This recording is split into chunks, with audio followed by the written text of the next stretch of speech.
ระพระสังฆพระสงฆ์องค์เนนทุกรูปทุกองค์ด้วยความเคารพแล้วก็ขอกราบไหว้สาท่านอาจารย์ท่านมหาสมชาติชาตปัญโยแล้วก็หลวงลุงชัยวัฒนาคเสโนด้วยความเคารพเลยนะครับขอสวัสดีเจเจแล้วก็ขอแสดงความนับถือ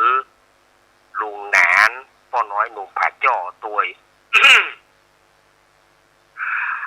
ขอ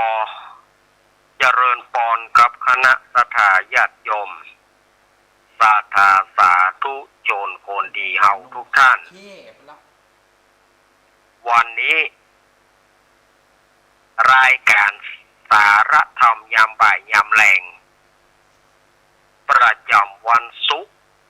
วันนี้ก็ปิกมาปะกันเหมือนเช่นเคย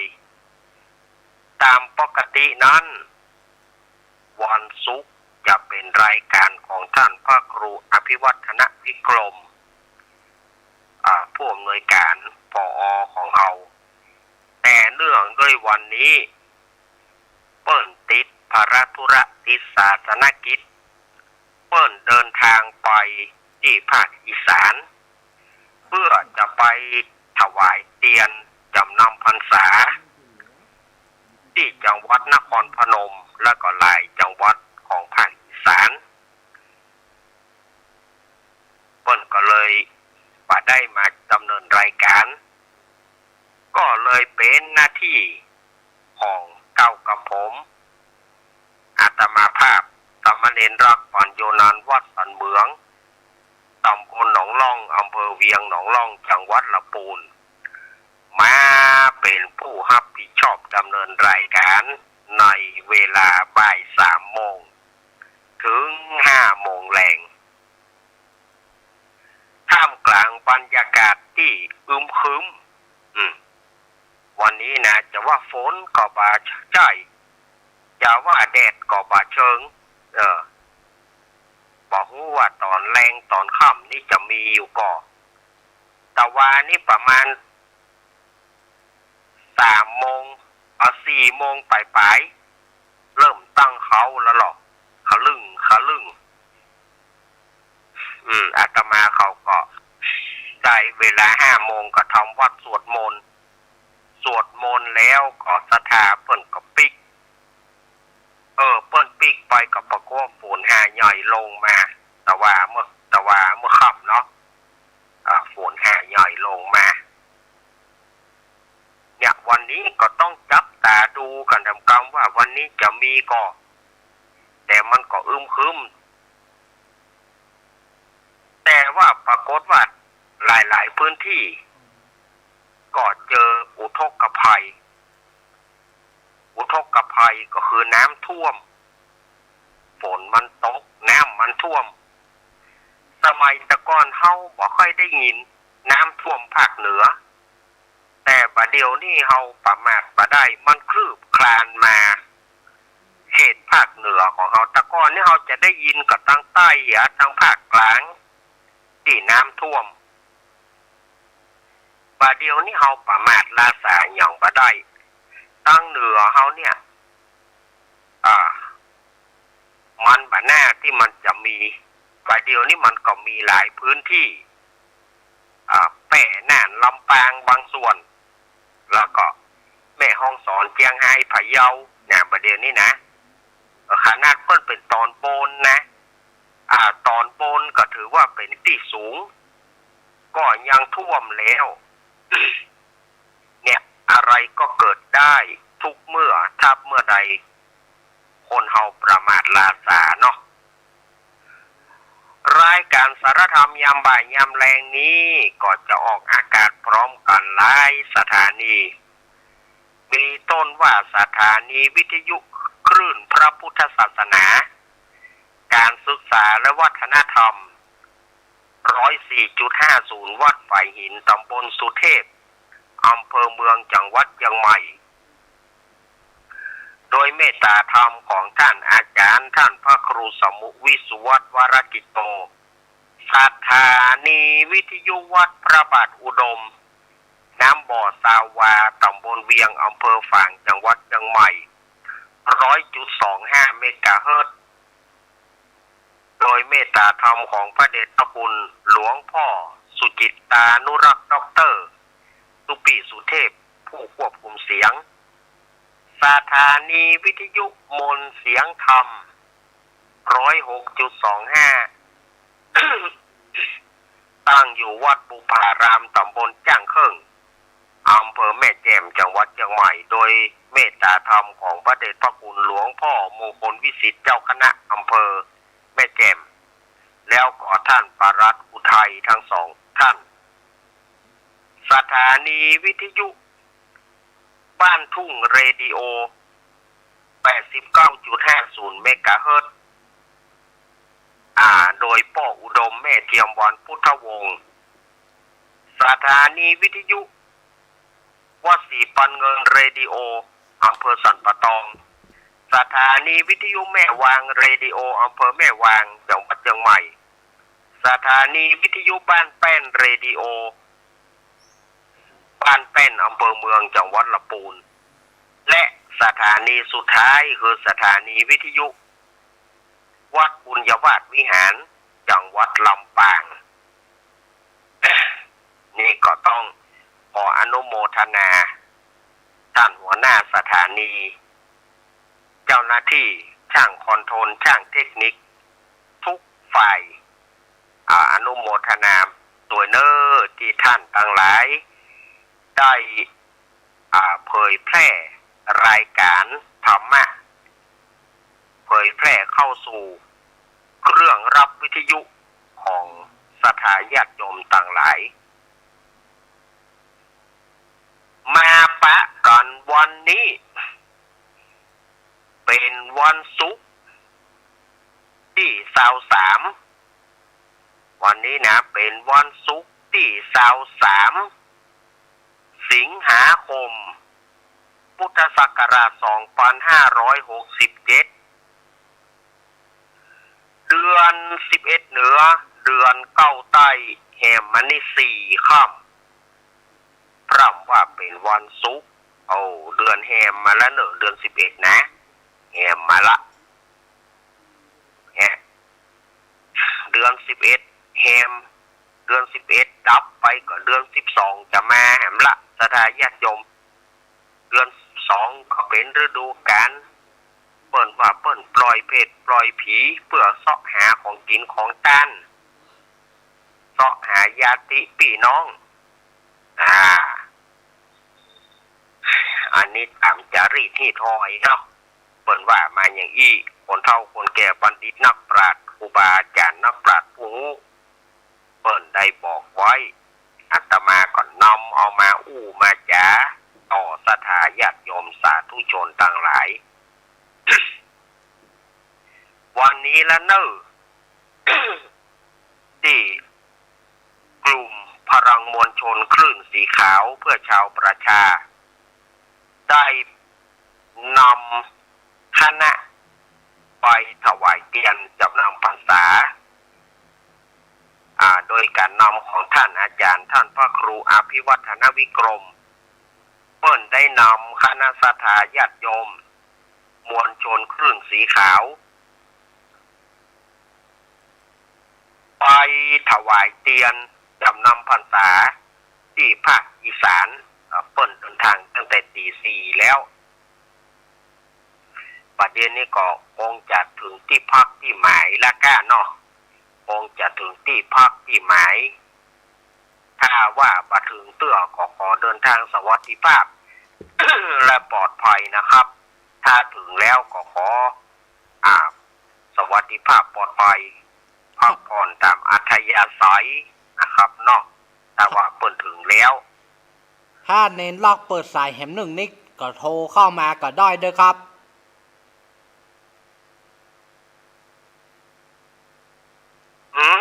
ถ้าถือเปิ้นตีปล่อยเปิ้นฟองก็ดีถ้าฟองตีขึ้นทีข่าวก็ดีฟองของวัดฝ่ายหินก็ดีนะครับถ้าเปิ้นไปถึงแล้ว ที่จุดหมายฟ้องการที่ในลักยัดรายการนี่ก็ดีนะครับถ้าถอยไปถึงเปิดฟ้องในลักยัดรายการนี่นะถ้าในลักเปิดสายไม่ได้ก็โทรมาบอกกันตัวนึกครับเนาะเขาก็จะได้รู้ตัวอีกว่าเปิ้นถึงจุดหมายแล้วกานี่เนาะเขาก็จะได้สบายใจเมื่อเปิ้นถึงจุดหมายปลายทางก็เขาก็โล่งอกโล่งใจนะครับเนาะช่วงนี้มันเป็นหน้าฟ้าหน้าฝนเนาะก็ต้องระมัดระวังกับฟ้ากับฝนพ่องอันตรายอ่ะเพราะว่าช่วงนี้มันเป็นช่วงที่หน้าฟ้าหน้าฝนของอันตรายอย่างนี้ขอให้รถทุกการปลอดภัยเนอะพุทธังธัมมังสังฆังแคล้วคลาดพุทโธพุทธังธัมมังสังฆังแคล้วคลาดพุทธังธัมมังสังฆังแคล้วคลาดทุกการเนอะเน้นอันตรายตู้ลุงแดงกับปอยล่อวันนี้เปิ้นไปกันนักเนาะท่านพระครูชลทานพิทักษ์ตู้ลุงแดงมามีเงินกับปอยล่อครับตู้ลุงแดงปุณวัดแม่ห้องขายก็ห้วยห้องขายดอยสะเก็ดเปิ้นก็เดินทางไปตุยโอครูบาอาจารย์เปิ้นก็ไปกันนักเนาะศรัทธาญาติโยมก็อนุโมทนาบุญกับเปิ้นอันนี้เฉพาะข่าวสารงานบุญวันนี้เปิ้นไปกันละเปิ้นไปกันละส่วนของจังหวัดเชียงรายนั้นถ้าอาตมาภาพได้มีโอกาสจัดเมื่อค่ำก่อนเนาะอาตมาจะประชาสัมพันธ์แต่ประเดี๋ยวนี้เพราะว่าสถานีทางเชียงรายเปิ้นไปได้ครับอาตมาก็เลยบอกประกาศเตื้อถ้าวันไหนที่อาตมาภาพมีโอกาสที่จะได้จัดตัวลุงโทรมาบอกประเดี๋ยวนี้ถึงดอนธานีละเปิ้นถึงอุดรธานีจังหวัดอุดรเนาะอุดรธานีเปิ้นถึงแล้วโล่งใจละเกือบจะถึงจุดหมายปลายทางเปิ้นละบื้นช่วงของเปิดสายหลวงลุงนิมนต์โทรมารายงานครับเนอะช่วงที่ผมเปิดสายหลวงลุงโทรมารายงานก็ได้นะครับว่าตอนนี้ถึงไหนแล้วนะก่อนได้หลวงลุงได้มาอย่าก้ามเนาะศรัทธาญาติโยมสาธุชนทั้งหลายอันนี้ก็แจ้งไปเนาะแจ้งไปก่อนแล้วก็ของ104.50ก็ปีหน้าเนอะวันที่12มกราคม2568อันนี้ก็ตั้งทีมงานธรรมะคลายเครียดเพิ่นจะมีการถวายทอดผ้าป่าสามัคคีสมทบทุนซื้อพัดลมไอน้ำแล้วก็เป็นค่าน้ำค่าไฟค่าหยังต่างๆเนาะสมทบทุนเข้ามูลนิธิของวัดไผ่หินตำบลสุเทพอำเภอเมืองจังหวัดเชียงใหม่นี่นะ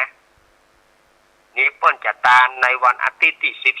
12มกราคม2568เนอะที่วัดไผ่หินตำบลสุเทพอำเภอเมืองจังหวัดเชียงใหม่อันนี้ก็ประกาศไปเรื่อยๆเนาะประกาศไปเรื่อยๆสำหรับผ้าป่าสามัคคีของธรรมะคลายเครียดรายการธรรมะคลายเครียดโดยอาตมาภาพก็เป็นหนึ่งในสถานีหนึ่งในนักจัดรายการธรรมะคลายเครียดท่านหนึ่งก็เลยประชาสัมพันธ์เพื่อเปิ่นประชาสัมพันธ์เพื่อเปิ่นเนาะเพื่อว่าเวลาเฮามีหยังเปิ่นก็จะได้มาช่วย เปิ่นมีหยังเฮามีโอกาสก็ไปช่วยเฮามีหยังเปิ่นก็มาช่วยก็คือช่วยกันไปก็ช่วยกันมาศรัทธาญาติโยมช่วยกันไปก็ช่วยกันมาอันนี้ก็แจ้งกับศรัทธาญาติโยมแล้วของงานกฐินวันที่10พฤศจิกายนวัดอาตมาภาพวันที่10พฤศจิก กายนตรงกับเดือนยี่เหนือออก10 ค่ำทางวัดอาตมาภาพก็มีกฐินสามัคคีเนาะอันนี้ก็น้อมเจริญปอนคณะสัตยาญาติโยมไผจะมาเอี่ยวมาร่วมทำบุญกันก็น้อมเจริญปอนเนอเอาละเมื่อได้มาถึงที่นี่แล้ว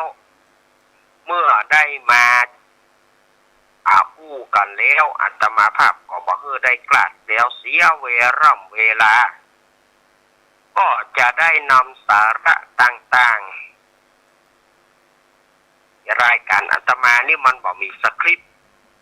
มันบ่มีที่จะได้จด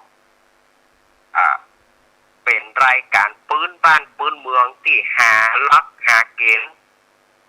เป็นของปืนบ้านปืนเมืองนะ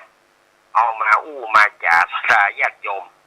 เก็บเอานั่นเก็บเอานี่เป็นประสบการณ์พ่อง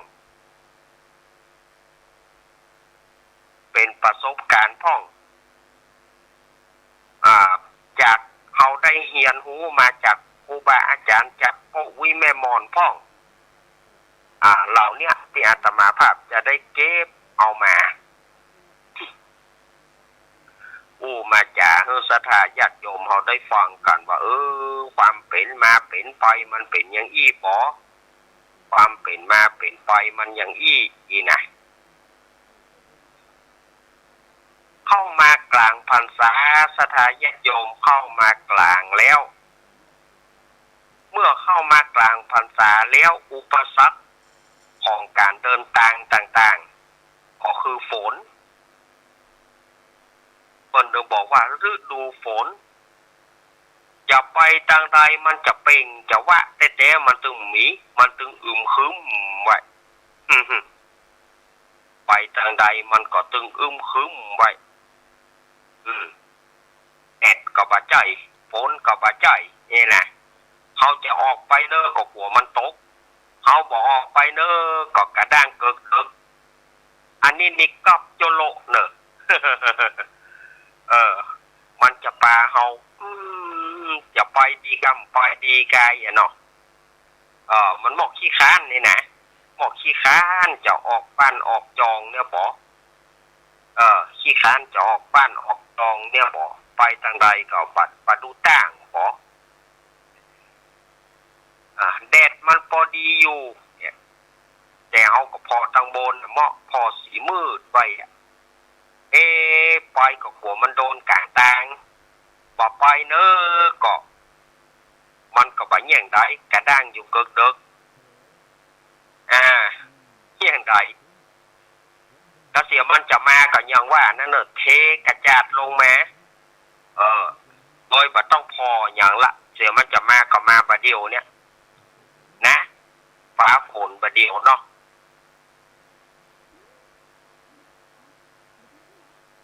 ก็ศรัทธาญาติโยมไปไหนจ้องเสื้อกันฝนต้องมีใส่ไว้ต้องเกียมไว้ไปไหนเขาต้องเกียมไว้ตลอดเวลาฝนมันบ่ใช่มีเฮาว่าบ่ได้เวลาเขาไปกลางทางแล้วมันตกแล้วเขาจะไปซ่อนหาที่ไหนได้ง่ายๆจะหล่นเข้าปืนต้นไม้อันตรายอย่างยิ่งปืนต้นไม้นั้นญาติโยมบอกควรเนอะปืนต้นไม้นั้นนะถ้าไปพักอยู่ปืนเกิดข้อให้ฝั่งหาฟ้าผ่าปังมาเปิ้นบ่ฮื้อไปพักที่ต้นไม้เปิ้นบ่ฮื้อย่างที่ปืนต้นไม้จะไปอยู่ปืนต้นไม้ต้นตอกเกิดฟ้ามันผ่ามาก็ตายตึงหมู่ตึงก่อเพราะว่าบัดเดียวลมฟ้าอากาศสายฟ้าส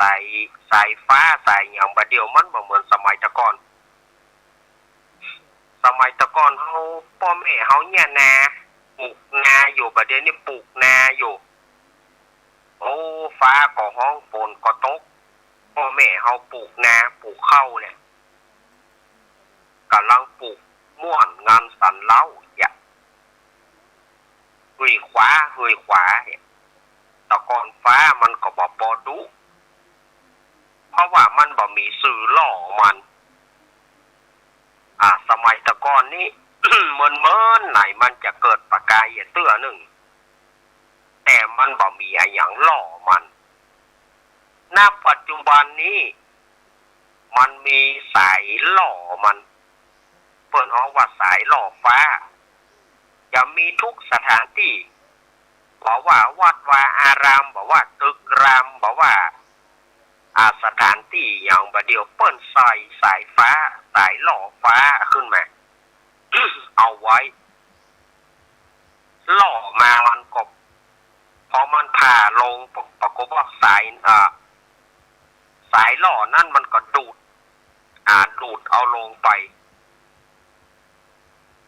มันก็เลยเฮี้ยนเลยสวกขึ้นมาในกรุงเทพเหมือนกันในกรุงเทพซ้ำยิ่งกว่าบ้านเฮามืดฝนนี่ฟ้าห้องมาเกิน3 กมอยู่กรุงเทพนะ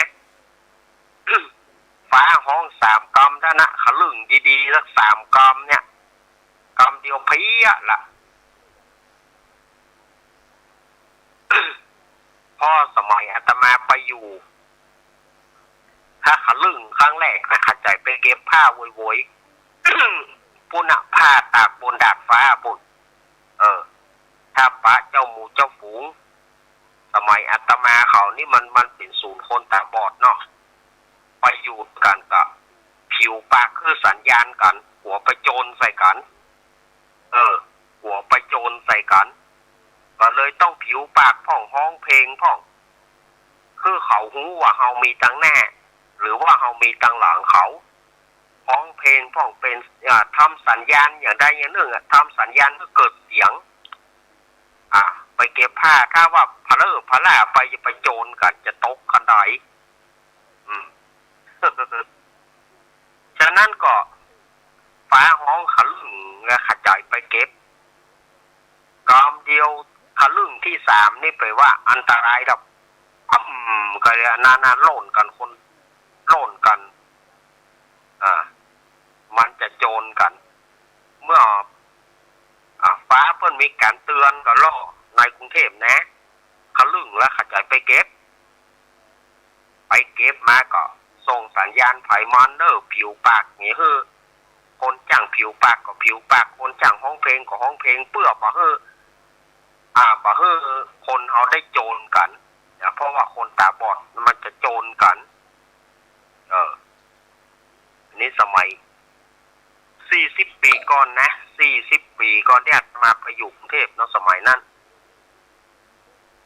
บ้านเฮานี่ยังบ่ได้เกิงนะเรื่องของฟ้ายังบ่ดุเท่าใดเตื้อแต่ถ้าไปในกรุงเทพไปอยู่ในกรุงเทพและปริมณฑลเนี่ยนะนนทบุรีกาสมุทรปราการสมุทรสาครอย่างพวกเนี้ยโอ้ฟ้าดุสถานญาติโยมฟ้าดุฟ้าสวกบ้านเฮานี่ถือว่าดีอยู่แต่ก็จะไปประมาทฝนตกแล้วหล่นเข้าปืนต้นไม้อันนี้บ่ได้เด็ดขาดเปิ้นห้ามเลยว่าอยู่กับต้นไม้ต้นตอกไปอยู่ปืนต้นไม้ต้นตอกเกิดมันผ่าลงมาอันตรายยิ่งประเดี๋ยวนี้ซ้ำให้พกโทรศัพท์มือถือโทรศัพท์มือถือถ้าพ่องเอาถ่ายฟ้าแมพสถานญาติโยมเอานี่บอลเราจ้างเขามาถ่ายเขายอมถ่ายเด้อบางคนนี่ฟ้าแมพเอาถ่ายเอาไฟฉายเขาเอาไฟแฟลชของโทรศัพท์เขาต้องถ่ายเกิดมันเลาะขึ้นมาแล้วก็หยังว่าส่วนมากนะจะถ่ายรูปจะถ่ายฟ้าแมพอย่างใดว่าบ้านล่างที่จะดีเนี่ยเนอะบ้านล่างที่จะดีเนี่ยเอาไปเล่นกันอย่างมาเล่นกับ ของบาหาร เล่นกับของเบื้องบนไปเปิ้นว่าคน เย้ยฟ้าท้าดินอีกอะฟ้าแมพเอาโทรศัพท์เข้าต้องแล้วก็ถ่ายรูปฟ้าแมพก็มันเลาะมากับยังว่านั่นนะต้มมากับยังว่านะ ละเอกละอ่อนจะไปประมาทนะเรื่องฟ้าเรื่องอย่างจะไปว่าคิดว่ามันบ่มีอิทธิพลอันใดนะเอาแฟดไปต้องกันเอาแฟดไปต้องกับสายฟ้าเพื่อถ่ายสายฟ้าว่าแมพอย่างใดนะเฮาหรือหมอเอาติ๊กอะแม้จะทำข่าวอย่างใดกระจ้างก็เขาหมอเอาลูกเขาหัว เขาหัวสดาญาติโยมคลองบ้านล่างที่จะดีเนี่ยจะไปเงียบจะไปทำในช่วงกลางพรรษาวันนี้อาตมาภาพจะเอาถึงเรื่องความประมาทของคนเฮานั่นบางคนก็ประมาทในตัวเก่ายังหนุ่มอยู่พอถึงเวลาจะไปวัดเตื้อมันอายุนักก่อนมันเท่าก่อนตอนนี้แค่50แค่60บางคน70ปลายจวนจะ80ก็ยังบ่ได้ยังเตื้อก็ยังประมาทบึดก็ได้พอลูกบึดก็ได้พอหลานแน่บึดก็ว่าให้แน่บ่มีไผพิวส่วนบ่ลำไยส่วนบ่ม่วงบ่มีไผพอเด้งตะไปบ่ได้เข้าวัดสักกำการว่าบ่ตายอย่าก่อนก็แข้งขาบ่อำนวยหรือว่าแข้งขาอำนวยหูตาบ่อำนวยกันละหูก็บ่ค่อยได้ยินทีตาก็บ่ค่อยหันทีโคข้าหน้าโมก็ไปวัดบ่ได้ละบางคนก็มาเสียใจเมื่อหนุ่มกูยังบ่คงไปหาบุญอย่าเท่ามาอีกกูค่อยไปไหนก็ไปบ่ได้นี่เปิ้นไปถวายเตียนกันนี่ก็ไปบ่ได้นี่อย่างเมื่อหนุ่มเฮาบ่ไปก็เพราะว่าอย่างก็ความประมาท ความประมาทความเลินเล่อความประมาทรอก่อนถึงเวลาเตื้อปล่อยให้คนเฒ่าเพิ่นไปเถอะคนเฒ่าเขาตึงมีพันธะอีหยังเฮานี่มีพันธะอยู่บึดก็ฮือลูกบึดก็หลานบึดก็เทิมลูกบึดก็เทิมหลานนี่ความจริงเขาไปฮ้อนเดือดฮ้อนต่างเปิ้นนำละพอพ่อแม่เปิ้นก็มีหั่นเนาะ มันบ่ป้นตายายมันนะมันบ่ป้นปู่ย่ามันนะมันตึงบ่ป้นแห ตัวไปเสนอให้เปิ้นหรอกเข้าก็บ่ได้หยังล่ะเบิ่งก็ลูกถึงเวลาก็ลูกมาเอาถึงเวลาก็หลานมาเอาลูกก็หลานนะมาเอาเขาก็มาเอากันมาเอาที่ตาที่ยายเนอะพ่อแม่มึงจะมีไปว่าคือเปิ้นเป็นแนะนำอย่างก่อนแล้วนี่ถ้ายังเฮาเป็นละอ่อนก็ให้ไปเอาอย่างปุ้นก็พ่ออุ้ยแม่อุ้ยหรือว่าปู่ย่าตายายมันแนะนำไปแล้วเนี่ยมันนำไปทางหน้าก่อนแล้วเนี่ยมาเอาที่ตาที่ยายเพื่อมาเอาที่ปู่ที่ย่าเพื่อพ่อแม่มึงจะมีพ่อแม่มึงไปมีสตางค์อย่างมันจะไปเอาที่ไหนมันก็ไปหาปู่หาย่าหาตาหายายมันหน่อยข้าปู่ย่าตายายมันก็แยกกันเลย แยกกันหามรุ่งหามข้ามหามรุ่งข้ามปัดได้ย่างปวดหลังปวดเอวหลังปวดจะแตกพ่อง80 ปลายนะซับพ่อง80 ปลายแล้วยังบ่ได้ย่างเตือก็ยังอยู่งกเงินไปซ่อหักแจ้งเอาตายายก็ยังบ่พอยังจะไปอย่างบ่ไปจะได้ไปจะอย่ามากินไง2 ปากบ่ได้ก็ห่วง2 ปากเนี่ยก็ยังห่วงกับกินกับว่าอยู่ กิน2 ปากก็ซื้ออย่าสัก10 บาท20 บาทมันก็พอกินแล้ว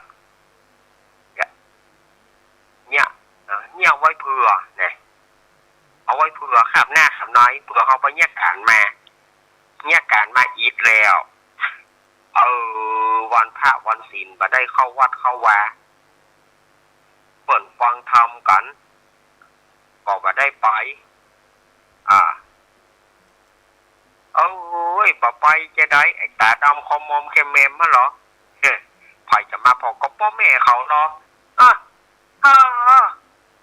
มันมาหนีจากมันไปไหนแฮก็ว่ากันไม่หนีจาก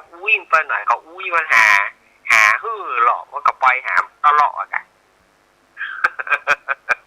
เนาะก็ไปหาหรอก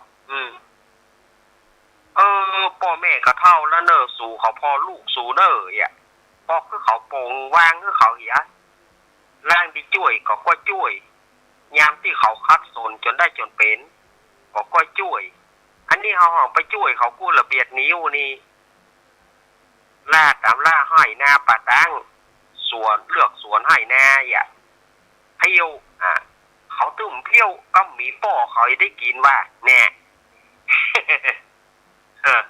ความประมาทมีป่อสุยได้เขาได้กินเขาไม่ได้กินกับป่อเขาไปเนี่ยก็ตัวไปเนี่ยเขาสบายแล้วนี่ก็เนี่ยมาเขาเนี่ยบางอย่างคือเขามาตึกป่อมาท่าฮับอาศัยแล้วลูกแต่ก็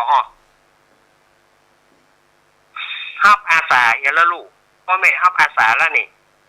เมื่อฮับอาศัยเขาก็สบายกะเขาจะไปเนี่ยอีหยังเขาจะไปเนี่ยอีหยังหมอเขาจะไปการยาหมอเขาก็บอกไปละสบายป่อถึงเนี่ยก็เปิดจะไปมาถ้าไปมันเหลือที่ป่อมึงเนี่ยก็ไปมีกำลังใจไปจะไปหมอไปก็ไปแล้วตุ๊กเต้าป่อสูเนี่ยแล้วก็เดือดคนเดียวจมคนเดียวตุกไปตุกบอดตุกอย่างบ่เต้าบ่เปียงก็ตัวไปแนะนำเพื่อเปิ้นอยู่สบายแล้วพอเปิ้นอยู่สบายแล้วมาถ้ามาทำงานกับบ้านเราว่าอีกบ่เฮ้ยมาถ้าไปทำงานกับบ้านเราว่าไปทำงานในเวียงปุ้นกินเงินเดือนพอกินเงินเดือนแล้วเลือกส่วนให้แนวป่อนี่ป่อใจเงี้ยเขาก็เลือกส่วนให้แนวกับป่อมาเนี่ยเขาไปสบายก็ตัวมันไปสบายลูกตัวส่งเขาไปทำงานสบายลูกส่งเขาเฮียนแล้วก็ทำงานเขาก็ได้ทำงานสบายแล้วนี่เขากินเงินเดือนละเจอเขามาปกดินสินต่อมันมีไปหน่อย1 ใน 100มันจะปิกมาปกดินสินต่อสลายญาติโยมมันจะมานั่งปกดินสินต่ออย่างเฮานี่มันถึง1 ใน 100บะหมี่ด้วยซ้ำไปหรือว่าจะมีกันน้อยเดียวเนี่ยเอาเข้าวัดก็บ่ได้เข้าพระเจ้าก็บ่ได้ไหว้วัดก็บ่ได้เข้าพระเจ้าก็บ่ได้ไหว้อย่างใดเปิ้นตีกองอุ้ยบ่ได้ไปแต่เนื้อตู้เอิ้นเป่าเอิ้นลมบ้านนะเอิ้นเป่าเอิ้นลมบ่ได้ไปวัดแต่เนื้อตู้เมาการอยู่นี่แต่งหามลุ่งหามค่ำแต่งอิดโหหาหายใจให้อิดก็เพราะว่าอย่างก็ความประมาทสะพอ60 ปลาย70 ปลายย่างบ่ได้ย่างเตื้ออย่างก็ลูกก็ใหญ่แล้วเหรอมันใหญ่นะมันก็บ่โป้นป่อก็วางแผนคือเขาก็บ่วางมันก็บ่โป้นอยู่ดีมันถึงก็บ่เป็นย่างตีนหน้ามันถึงบ่เป็นน้ำเลี้ยวก็ตัวไปบอกไปแนะนำให้เขาย่านละลูกแล้วเมื่อใดตัวจะโป่งวางได้เพื่อแล้วเพื่ออยากหลังกองคอย่อบางพ่องหลังจะโปติดดินนะ สถาญาติโยมสะพ่องหลังปอติดดินนะหลังก้มไปแหมหน่อยก็คือว่าปุ้นนะจุกดินปะก็ย่างว่ามันได้ย่างเตื้อก้าวปึ๊ดใจแหงกุดใจมือกุดแหงก้าวอย่างแล้วมันเมื่อได้มันจะได้เข้าวัดเพื่อจะได้เข้าความได้แล้วนอนเอี่ยวเสี่ยวนอนเอี่ยวเสี่ยวไปทางใดก็มาได้พัดตะเวินไปตามกลางเตินนะพัดตะเวินไปตามกลางเตินนะก็เปิดมีการมีงานไปหอมป่อก็มอ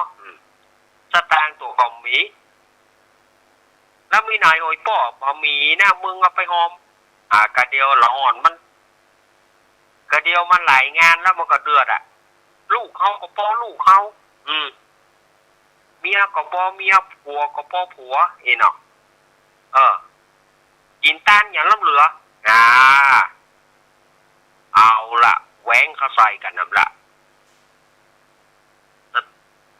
สตางค์ก็มีขอหน่อยใหม่ๆมาก็กะข้าวมันก็อีไปเอาไหนมาให้หมอครอบครัวเปิ่นก็ปอครอบครัวเดือดร้อนน่ะมาละโคคือลูกคือหลานผู้ส่งไปเรียนส่งไปทำงานประเด็นนี้ขอสตางค์ก็บ่ได้ตัวบัตรสงวนไว้นี่เอาฮื้อจนหมดนี่มีแต่ใดก็เอาฮื้อเขามีแต่ใดก็เอาฮื้อเขาก็ไปมีว่ะมีแต่ใดก็เอาฮื้อเขามีแต่ใดก็เอาฮื้อเขาก็หมดลึงบ่ได้ไปขอกินกับเขามันมีปัญหากับนักหนาป้านนะสถาญาติโยมอาตมาจะเล่าถึงนักโฆษณานักแสดงละครท่านหนึ่งอันนี้ถ้าอาตมาอู้ไปสถาของรู้จักคือป้ออำรุงเกาสยนันท์ป้ออำรุงเกาสยนันท์เนี่ยสมัยก่อนถ้าโฆษณาใดบ่มีเสียงป้ออำรุงจะบ่มี แสดงละครวิทยุขออนุญาตนามนะละครคณะเสนีบุษปเกตคณะเสนีบุษปเกตก็คือเสียงของป้ออำรุงเนี่ยเป็นเอกเลยโฆษณาคณะเสนีบุษปเกตขอเสนอละครวิทยุในเรื่องเนี่ยเสียงป้ออำรุงแล้วก็โฆษณาอย่างต่างๆโฆษณาบอกว่าในทีวีบอกว่าวิทยุเสียงป้ออำรุงเนี่ยโฆษณาขายทุกอย่างได้เงินมาก็เปิ้นมีลูกสาวคนเดียวได้เงินมาก็เอาให้ลูกหมดได้เงินมาเอาให้ลูกหมดได้เงินมาให้ลูกหมดเพราะว่ามีลูกสาวคนเดียวความรุงนี่ก็ตุ๊กเท่านะจนมาถึงอายุแกได้ประมาณสัก70ปลายแกตอนนั้นถ้าจำบ่ผิดก็ประมาณสัก75นะตอนที่แกอายุ70กว่าก็ยังโฆษณาอยู่โฆษณาอย่างต่างๆอยู่ขายยาขายโฆษณาขายยาขายอย่างต่างๆอยู่ก็เป็นที่ ถ้าญาติโยมใครรู้สมัยก่อนที่โทรทัศน์รวมกันเฉพาะกิจแห่งประเทศไทยเกี่ยวกับในหลวงเสด็จกาในหลวงรัชกาลที่เท่าใดกานี่นะรวมกันโทรทัศน์รวมกันเฉพาะกิจแห่งประเทศไทยก็มีเสียงป้ออำรุงเนี่ยคอยบรรยายภาพบรรยายว่าในหลวงเปิ้นเสด็จไปที่ไหนเปิ้นมีโครงการอย่างพ่องนี่นะเขาก็ได้ยินเสียงป้ออำรุงนี่เหมือนกันก็ยังบรรยายได้แบบชัดเจนแล้วกับภาคเป็นพระเอกโดยเป็นนักภาคหนังภาคเป็นพระเอกโดยสมัยก่อนป้ออำรุงนี่เอาทั้งนั้น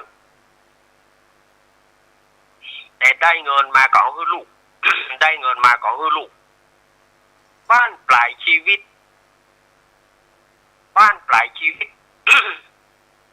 บ่มี บ่มีเงินจะรักษาโรคจะไปหาหมอบ่มีเงินเพราะว่าเงินเอาไปให้ลูกหมดก็เลยฮ้องลูกมาว่าพ่อขอหน่อยเหรอ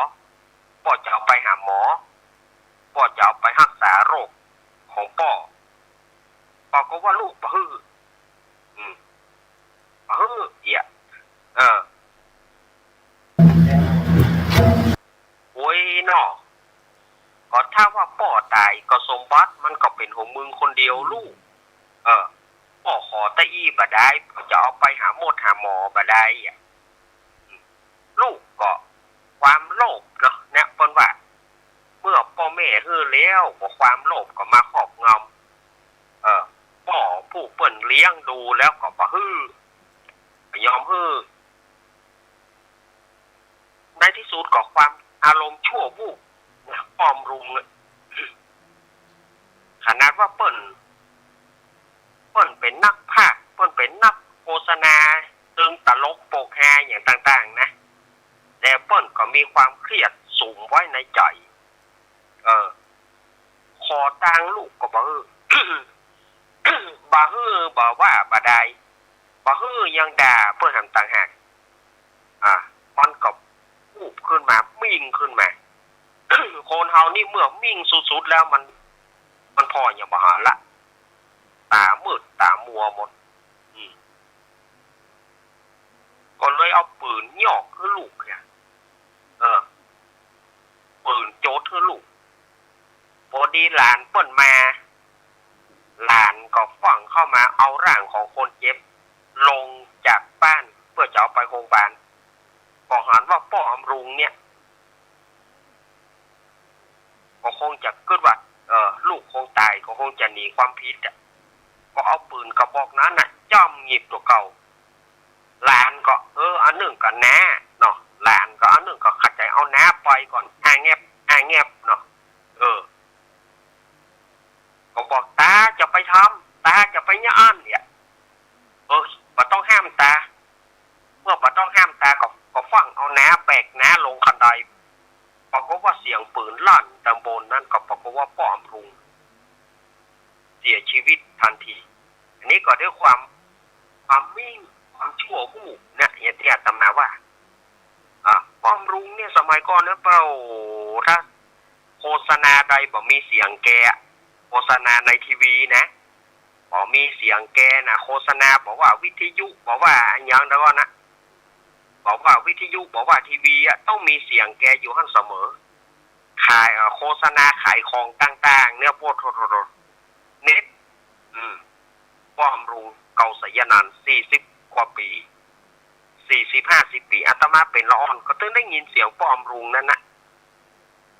โฆษณาขายยานั้นขายยานี่จนร่ำจนรวยนะได้ตังมาก็เอาให้ลูกหมดตอนนี้พอถึงคิวตัวละไปขอจะไปหาหมดหาหมอบ่ได้ก็บ่ฮื้อแล้วก็บ่เตื้อด่าแต้มต่างหากมันก็เลยเกิดอารมณ์ชั่ววูบขึ้นมามีความประมาทเลินเล่อเนี่ยก็คือไก่ศีลไก่ธรรมกันไปห้างศีลห้างธรรมไปศีลหลวงพ่อพยอมเพิ่นเดิมบอกว่าธรรมะบ่ปิกมาโลกาจะวินาศถ้าบ่มีธรรมะบ่ได้ไปฟังธรรมะบ่ได้ไปฟังบ่ได้ไปสวดไปอย่างที่ไหนนี่นะมันถึงยุ่งคนบ่เดียวเป็นโรคซึมเศร้ากันละอ่อนก็เป็นโรคซึมเศร้าคนใหญ่ก็เป็นโรคซึมเศร้าคนเฒ่าก็เป็นโรคซึมเศร้าอันใดก็เป็นโรคซึมเศร้าอยู่คนเดียวสถาญาติโยมว่าเป็นโรคซึมเศร้าอยู่คนเดียวนั่นนะก็บ่มีธรรมะบ่ได้ไปฟังธรรมะจากสำนักใดบ่ได้ไปฟังธรรมะจากสถานีวิทยุบ่ได้อ่านหนังสือธรรมะก็ทำให้คิดห าทางคิดทางออกมาได้เมื่อคิดทางออกมาได้ก็กลายเป็นคนบ่อู้บัดยาซึมเศร้าไปอย่างบะเดียวนี่ธรรมะออกวิทยุเนี่ยนะทาญาติโยมธรรมะออกวิทยุปะเลอะปะเตอหยังญาติโยมใครฟังจังใดเปิ้นก็มีฮื้ออย่างสัตว์ตั้งเมืองเหนือเขานี่ตั้งเมืองเหนือเขานี่สถานีวิทยุมวลชนคลื่นสีขาวเขาก็มีสถานีวิทยุคลื่น96ก็มีสถานีวิทยุคลื่น104ก็มีสถานีวิทยุวัดพระธาตุสีจอมทองก็มีหลายสถานีที่เปิ้นออกแต่บางคนก็บ่ฟังบอกว่าเสาะหาฟังที่บันเทิงดีกว่าเสาะหาเพลงดีกว่าออกไปเสาะหาเพลงถ้าเป็น40กว่าปีก็ไปเสาะหาละครวิทยุหานิยายนี่เนาะ ไปเสาะหานิยายแต่ณปัจจุบันนี้บ่มีละนิยายสถานีไหนก็บ่มีนิยายละ40กว่าปี30กว่าปียังมีอยู่นะนิยายละครวิทยุละครกำเมืองก็ดีละครกำไทยก็มีมันบ่มีละประเดี๋ยวนี้ไปเสาะหาฟังนิยายมีสมัยก่อนอย่างนั้นก็ฟังนิยาย ฟังนิยายนิยายเรื่องผีบ้างนิยายเรื่องโคนบ้างนิยายเรื่องผีก็เล่นเอาจนกลัวฟังคนเดียวเมื่อคืนก็ไม่ได้กลัว นี่ก็มีประเดี๋ยวนี้ไปซ่อหาฟังนิยายไปซ่อหาที่ไหนก็บ่มีละนิยายบ่มีคือฟังละละครวิทยุบ่มีคือฟังพอประเดี๋ยววิทยุมันก็เปลี่ยนไปจาก AM จาก AM มันก็เป็นขึ้น FM ที่เขาฟังอันนี้มันไปขึ้น FM FM นี่ก็ตะกอนย่อมมีรายการธรรมะนะตะกอนนี่ก็จะมีรายการอย่างรายการเพลงFM นี่สมัยก่อนเป็นรายการเพลงเป็นส่วนใหญ่สาระต่างๆธรรมะธรรมโมอย่างต่างๆไปได้ฟังไปฟัง AM ปุ่นวปท2แห่งประเทศไทยมันยังมี2ที่2-3ที่นะฐานอากาศฐานอากาศก็หลวงพ่อมหาทรัพย์นรินทร์โทแล้วก็หลวงพ่ออย่างก็เนี่ยตั้งสันปะตองนี่นะหลวงพ่อที่เปิ่นบรรยายธรรมแต่อายุเปิ่นนักนั่นนะเปิ่นบรรยายธรรมเก่งเหมือนกันก็หลวงพ่ออาทรวิสุทธิคุณหลวงปู่วินานสุรพลกิติกานี่เดี๋ยวก่อนที่จะเผยแผ่ธรรมภายหลังมาก็เดี๋ยวนี้ก็มากลายเป็นวิทยุ AM เป็นวิทยุชุมชนวิทยุ AM วิทยุชุมชนต่างๆก็เริ่มมีธรรมะขึ้นมาแต่เป็นรายการที่มีใจฮักรายการที่มีใจฮักจะได้รายการนี้ไม่มีพาหนะกะรถ ไม่มีพาหนะกะรถกะรังเป็นรายการที่อาสาสมัครจัดรายการกันด้วยความอยากจะให้ศรัทธาญาติโยมได้หูธรรมะธรรมโมกันนี่ศรัทธาญาติโยมว่าแต่บางคนก็ย่อมฟังเตื้อบางคนก็ย่อมฟังเตื้ออย่างอันอย่างอีก็เขาก็บ่จ้างจะว่าจะได้แล้วเข้าก็เข้าวัดก็บ่ได้ไปเปิดวิทยุให้ฟังก็บ่ฟัง แล้วก็จะว่าใดบางคนก็มีความรู้ขณะนี้เวลาบ่าย 3 โมง บางคนก็ไปเดี๋ยวนะวัดนะรอให้มันเท่าเดี๋ยวก่อนเอาแล้วเมื่อใดจะเท่าก็พอ80แล้วก็เท่าเถอะไปได้อยู่ค่ะเอ้ยปากพูดแหงเก้าก็บาลูกแล้วนอนบ่าย3:56 น.นะสถาญาติโยมเฮ้ยเอาละพออู้กันมาช่วงนี้ก็หมดเวลาในช่วงแรกของรายการแล้วเนอะอาตมาก็คงจะได้ทิ้งทวนไว้ก่อนว่าคำเดียวก้อยมาปะกันรอบที่2รอบที่2ก็เฮาก็ก้อยมาอู้กันว่าเรื่องอันยังเนาะสถาญาติโยมเนาะคำเดียวนะจะไปฟังมูลขึ้นหนีไปไหนเจ้าเนอะกะเดียวก้อยมาปะกันลำดับต่อไปอาตมาพักยกคำเดียวขอเจริญพร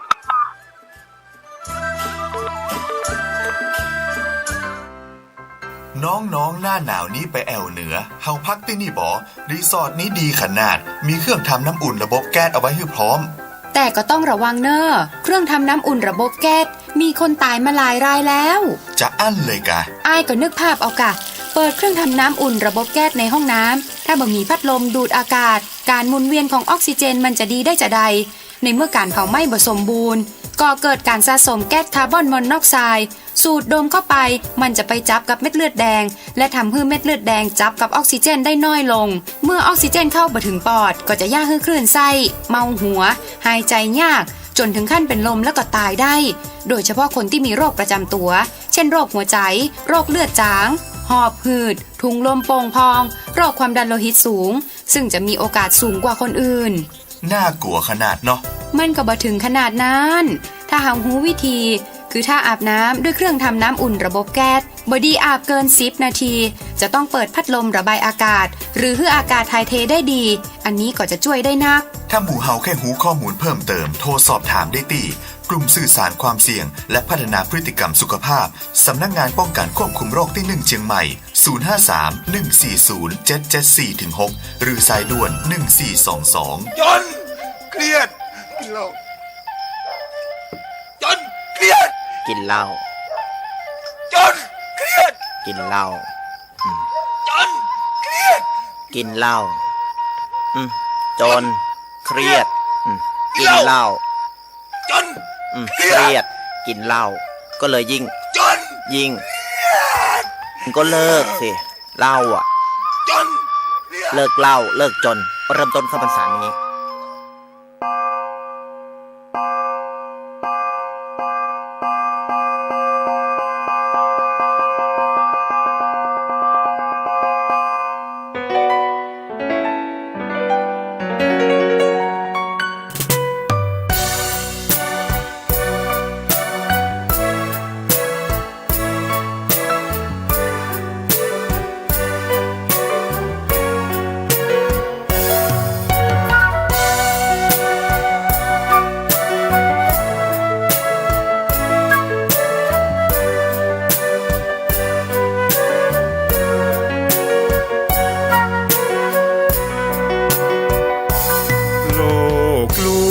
ชวนให้คิดอนิจจังทุกสิ่งไม่ยั่งยืนจีรังย่อมผุพังตามกาลเวลาจะฝืนให้ยั่งยืนจนสิ้นโลกาอย่าได้หวังดังปรารถนาองค์พระพุทธาท่านตรัสสอนไว้เกิดแล้วคงไม่แคล้วต้องชราแก่อาคราวแก่สมปัญญาทั่วภารามีทมไปเจ็บทุกข์ย่อมเวียนวนมีพ้นใครๆสัตว์โลกล้วนรู้แน่แก่ใจเกิดแก่เจ็บตายหลีกไปไม่พ้น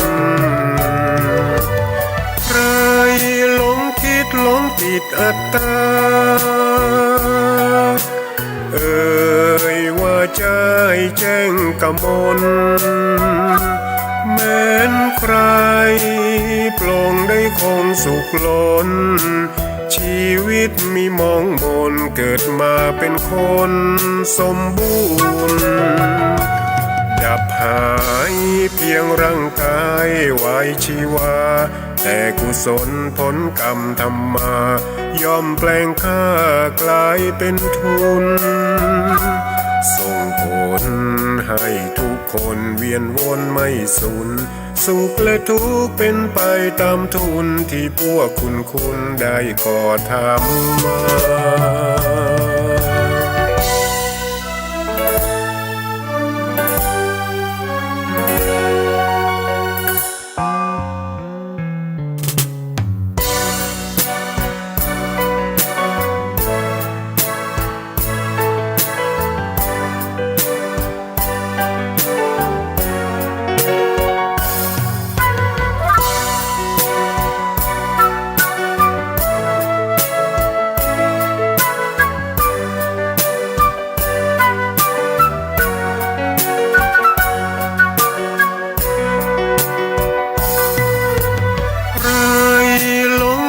หลงติดอัตตา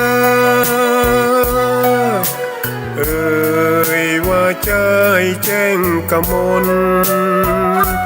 แม้นใครปลงได้คงสุขล้นชีวิตมีมองมนเกิดมาเป็นคนสมบูรณ์ดับหายเพียงร่างกายไว้ชีวาแต่กุศลผลกรรมทำมาย่อมแปลงค่ากลายเป็นทุนส่งผลให้ทุกคนเวียนวนไม่สูญสุขและทุกข์เป็นไปตามทุนที่พวกคุณได้ก่อทำมา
มาถึงช่วงที่สอง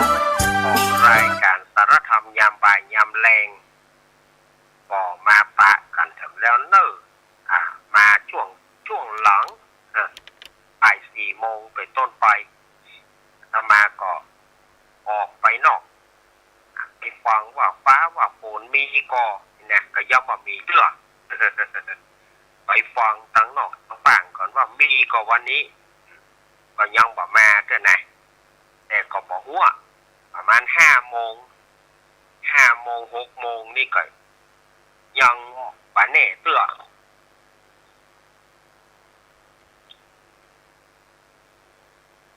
ก่อนที่จะเข้ารายการของอาตมานั้นก็แจ้งศรัทธาญาติโยมว่าในวันจันทร์กับวันการเนาะจันทร์หน้าการหน้านี่นะมันจะอาตมาก็กับหลวงลุงเนาะจะสลับซับเปลี่ยนกันนิดหน่อยก็คือว่าวันอังคารนั้นมันเป็นวันพระวันศีลอาตมาภาพก็ว่าสามารถจะไปจัดรายการได้ทีนี้ก็อาตมาภาพกับหลวงลุงก็ตกลงกันว่าวันจันทร์อาตมาจะไปจัดคือเอาวันของหลวงลุงเนี่ยอาตมาจะไปจัดแล้วก็นิมนต์หลวงลุงเปิดมาในวันอังคารในวันของอาตมาภาพศรัทธาญาติโยมเข้าใจกันเนาะวันจันทร์ที่26อาตมา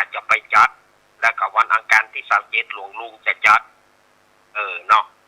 นี่ก็แจ้งกับสถาญาติโยมไปก่อนว่าญาติโยมก็ฟังแล้วก็มันอย่างใดเนี่ยซับกันอย่างใดอีกนะเพราะว่าในวันอังคารมันเป็นวันพระวันศีลแล้วก็จากนั้นก็แหมกรรมก็วันที่10วันที่10ก็นิมนต์หลวงลุงเปิ้นเข้าแล้วก็อาตมาจะเข้าวันที่9อาตมาจะเข้าวันที่9แล้วก็17อาตมาก็นิมนต์หลวงลุงเปิ้น17แล้วก็อาตมาจะเข้าวันที่16นี่นะถ้าญาติโยมเข้าใจกันตามนี้เนอะแล้วก็แหมกรรมก็มันจะมีแหมกรรมอันนี้วันที่24นั้นมันส้มมาตรงกับวันอังคารที่วัดอาตมาภาพก็มีงานเพิ่นจะรับกระตั้งท่านเจ้าวาดวัดอาตมาเพิ่นจะได้รับกระตั้งในวันที่24อาตมาก็คงจะได้นิมนต์หลวงลุงไว้หะเมาะ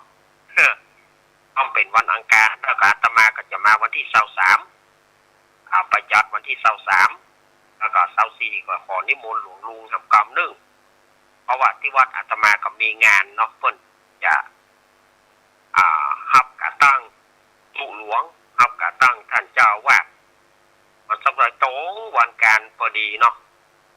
นี่ก็แจ้งประธานญาติโยมนะประมาณ 3-4 การที่อาตมาว่าเนี่ยมันจะมีการสลับกันน้อยนึงในช่วงที่ตามวันที่อาตมาได้ประชาสัมพันธ์ไว้นี่จะเปลี่ยนกันจะเปลี่ยนกันอย่างนี้นะญาติโยมเข้าใจกันตามนี้เนาะลุงนวลครับต้นเลี่ยนไปครับกระตั้งวันพูดไปได้กะครับมันไปได้อย่าได้กู้อย่างนี้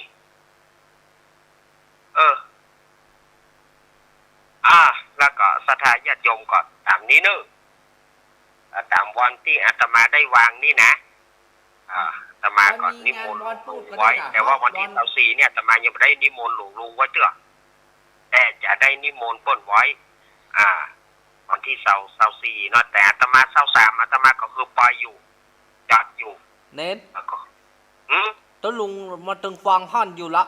ฟังเนี่ยกับศรัทธาญาติโยมสาธุชนทั้งหลายอาตมาก็ได้แจ้งกับศรัทธาญาติโยมตะกี้นี่ช่วงแรกนะอาตมาได้เล่าไปถึงความประมาทของศรัทธาญาติโยมแล้วต่อไปก็จะเป็นความเครียดความเครียดอะไรอย่างความเครียดเรื่องปัญหาลูกเต้าปัญหารุมเร้าจิตใจปัญหาสารพัดปัญหา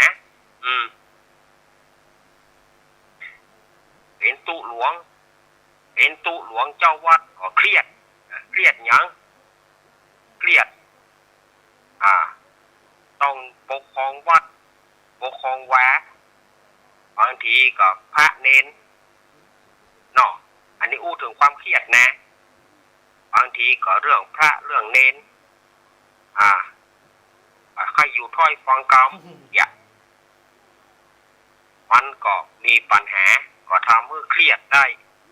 บางทีก็ทะเลาะเบาะแว้งกันเดือดร้อนก็ต้องคอยแก้ปัญหาอันนี้ของตู้หลวงเจ้าวัดบางทีก็แก้ปัญหาเรื่องลูกเรื่องเมีย ลูกเรื่องผัวแก้ปัญหากันบะตกความเครียดฆ่าตัวเก่าตายนับประท้วนก็เพราะเครียดแล้วก็ชั่ววูบไปเครียดแล้วก็มิ่งสุดๆนั่นนะได้ญาติโยมความเครียดก็บอกว่าบ่มีทางออกแล้ว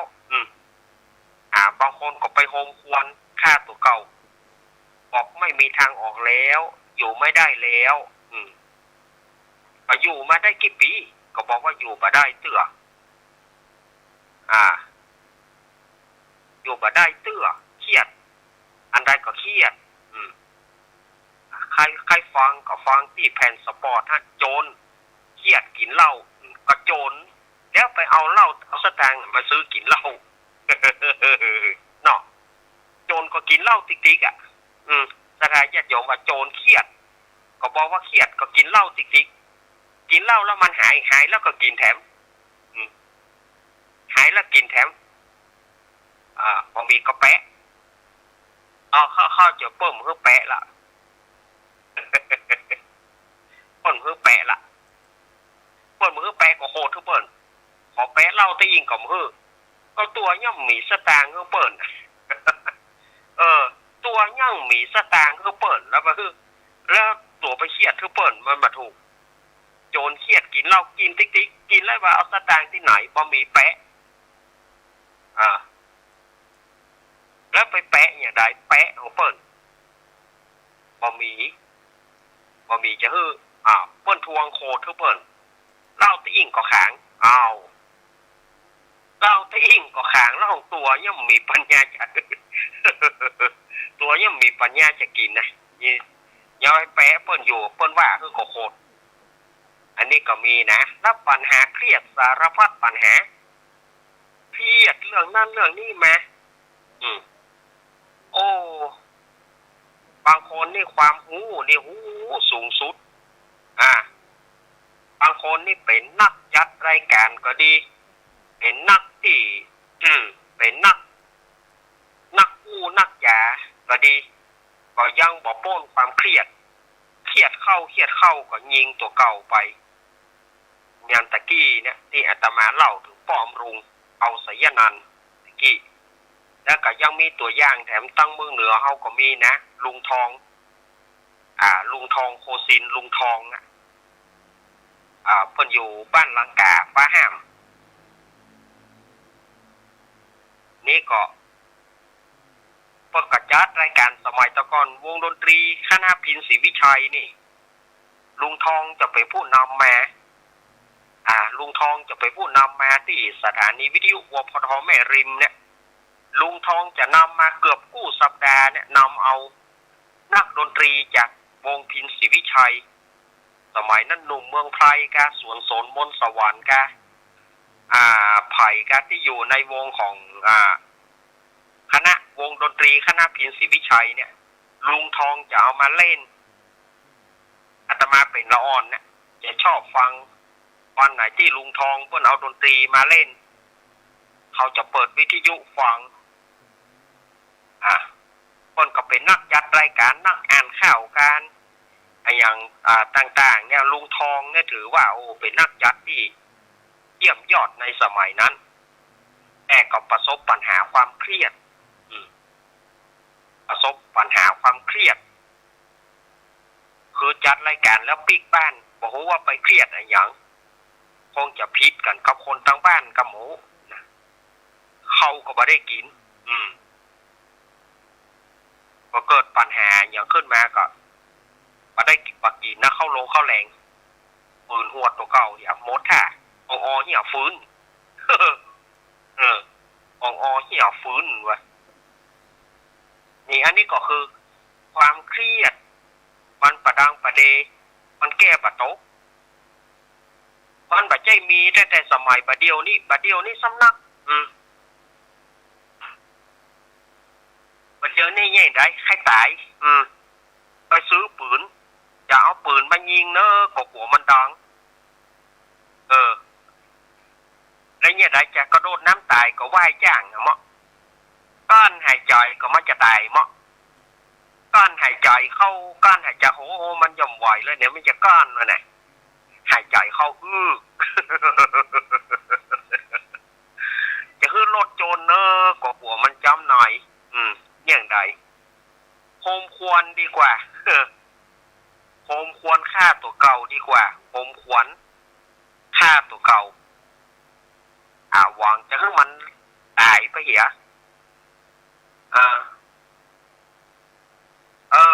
สารพัดประโยชน์ขนาดสุมาเนอะระดับมหาก็ยังฆ่าตัวเก่านะสถาญาติโยมเชื่อก็ท่านป้อนานมหาบุญคิดวัชรศาสตร์เจ้าของบริ ริษัทเจ้าของห้านโฮงพิมพ์ธาราทองการพิมพ์ที่จังหวัดเชียงใหม่ป้อนอ่านมหาบุญคิดเนี่ยสมัยก่อน ถ้าไปพิมพ์อย่างข้อความใดบัตถูกบัต้องป้อนอ่านบุญคิดเนี่ยจะเป็นผู้ที่ตกแต่งสำนวนสำนวนมันต้องมาที่มหาป้อนอ่านมหาบุญคิดนี่ขายทำก็ขายอย่างก็สมัยก่อนไปซื้อทำก็ซื้อธาราทองการพิมพ์หนังสือประเพณีเดิมหนังสือกู้มือนอนวัดนอนวาเนี่ยมีที่ธาราทองการพิมพ์นะป้อนอ่านบุญคิดเป็นคนพิมพ์ข้อความใดมากวดทันเนี่ยก็เปิ้นมีความรู้ขนาดนั้นยังว่ายิงตัวเก่าอยู่เพราะว่าความเครียดมันบึดเดียวแล้วมันกึดใหญ่อย่างมาออกกระต้มเหี่ยวฟื้นเหมือนกัน เหี่ยวเบิกอย่างเงี้ยนะอันนี้ความเครียดต่างๆนะสถาญาติโยมมันประดังประเดเข้ามาบางทีมันก็วึบเหมือนกันบางคนนี่ไปว่าเปิดเนาะไอ้คนนี่กินยาตายสุมาญาติโยมเนอะกินยาตายอยู่กินยาตายเหงาไปเหงาบอดเอาไปว่าเพื่อกับบ่ได้นะบางทีมันไผ่บ่ฮู้กับไผ่บางทีมันไผ่บ่ฮู้กับไผ่บ่ฮู้ว่าความคิดความเครียดเนี่ยมันอย่างไรมันประดังประเดมาบางทีมันก็แทบที่จะมันก็แทบจะระเบิดเหมือนกัน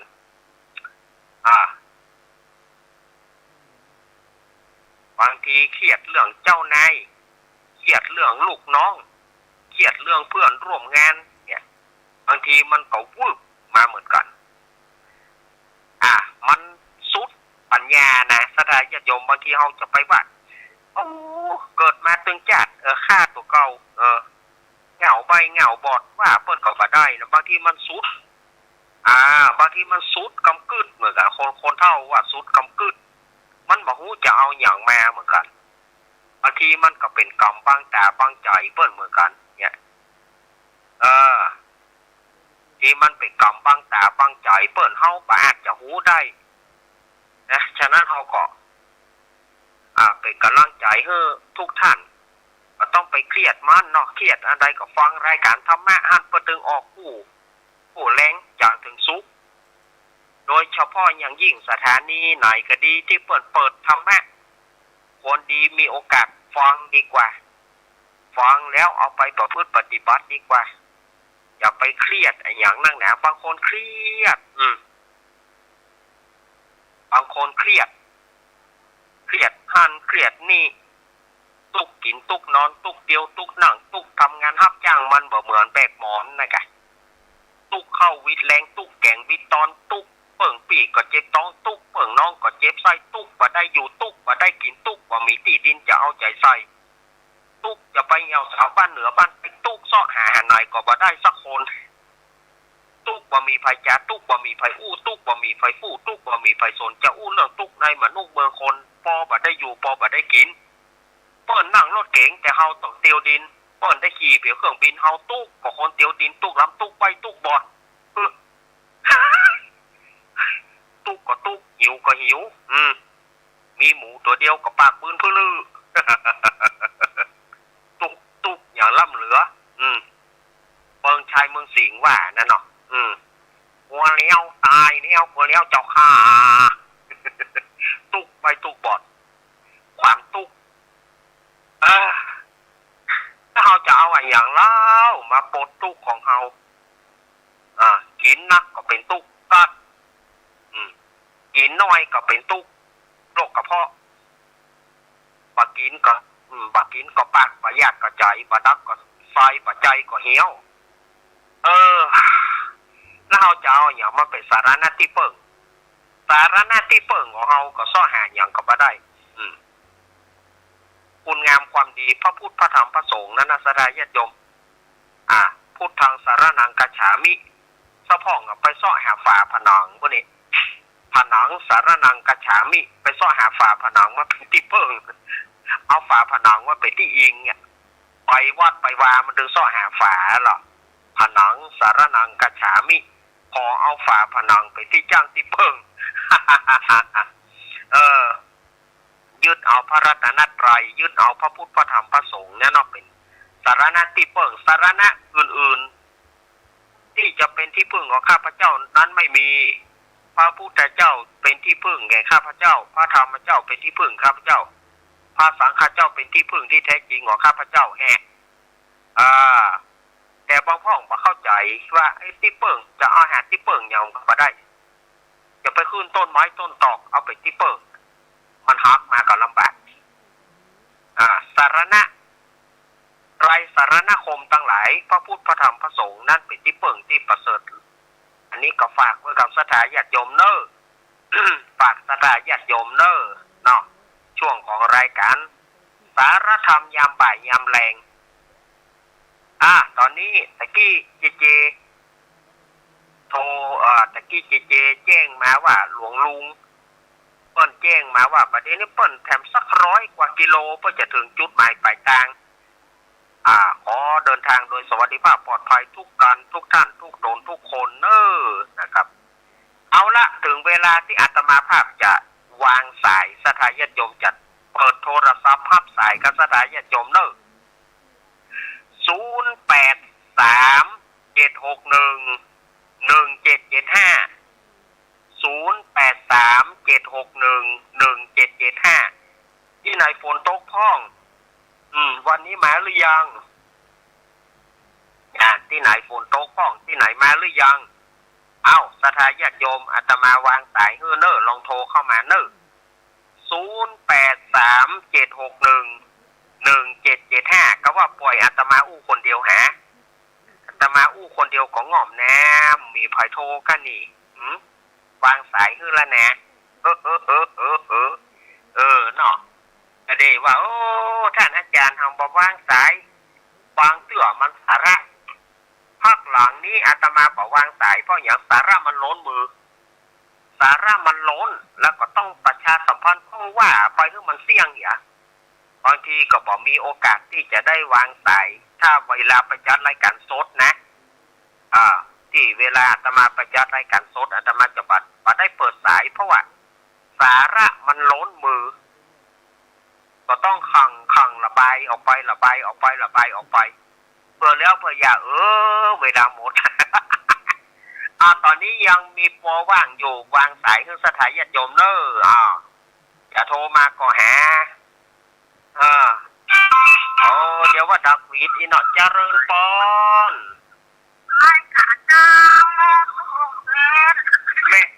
แม่ยังแม่สมบูรณ์บ้านไร่ศิลาทองเจ้าแม่สมบูรณ์บ้านไร่ศิลาทองนี่ก็นับขาดแถมทั้งหนึ่งอันนี้ก็เต้าเรื่องโคศกปะเก่าก็โยกก็เปิดเหมือนกัน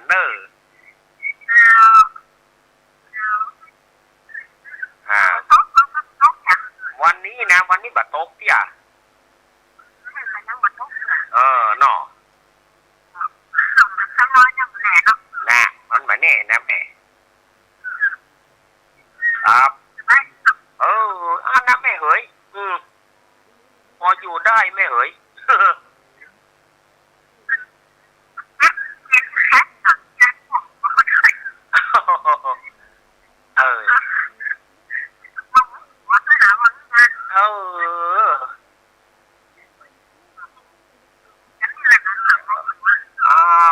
มันหายโวยๆเนอะพุทธรักษา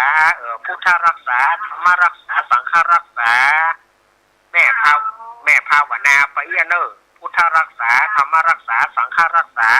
แม่ภาวนาไปเรื่อยๆมันถึงจะรักษาเนาะบุญรักษาสังฆรักษาบุญรักษาเทวดาคุ้มครองหายโวยเจ้าแม่โสปูนนี่ก็เปิ้นก็หูเรื่องโคศกวิทยุ สมัยก่อนๆเนาะเปิ้นก็แม่สมบูรณ์บางสายฮื้อจิมยินดีละ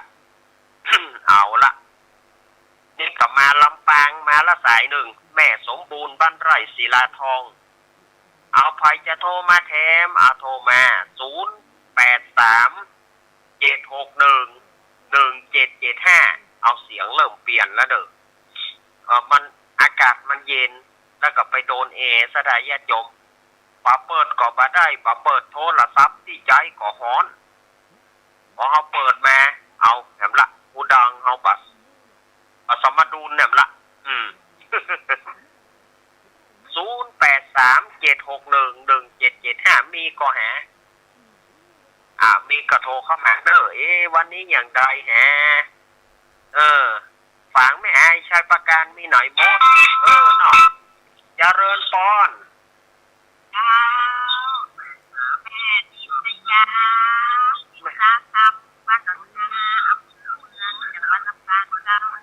อันนี้แม่นิตยาลำปางมา2แล้วนะ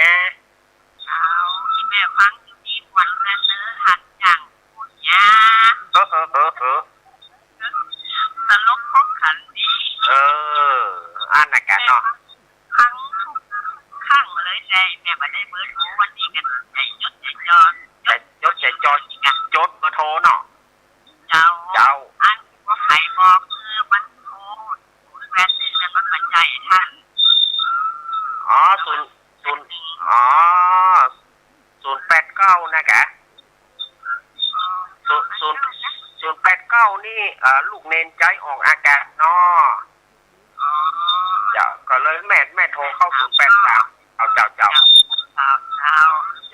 แม่ฟังอยู่ทุกวันอังคารเนอะขอบคุณแต่สัปดาห์หน้าจะเป็นวันจันทร์เนอะเจ้าไม่เข้าใจแล้วแม่ฟังตลอดวันไหนจะเข้ารายการนะยินดีเนอะแม่เนอะแม่นิตยานี่ก็ลำปางลำปางมาแล้วนะปางไม่อายใช้ประกันมือการเพื่อนเนอะแม่นิตยาวางสายให้ลูกเน้นจิมวางสายให้ลูกเน้นจิมสุมาเถอะเพราะสายอื่นเพื่อเข้ามาแม่อันนี้กับสถาญาติโยมเหยโทรมาเจริญปอน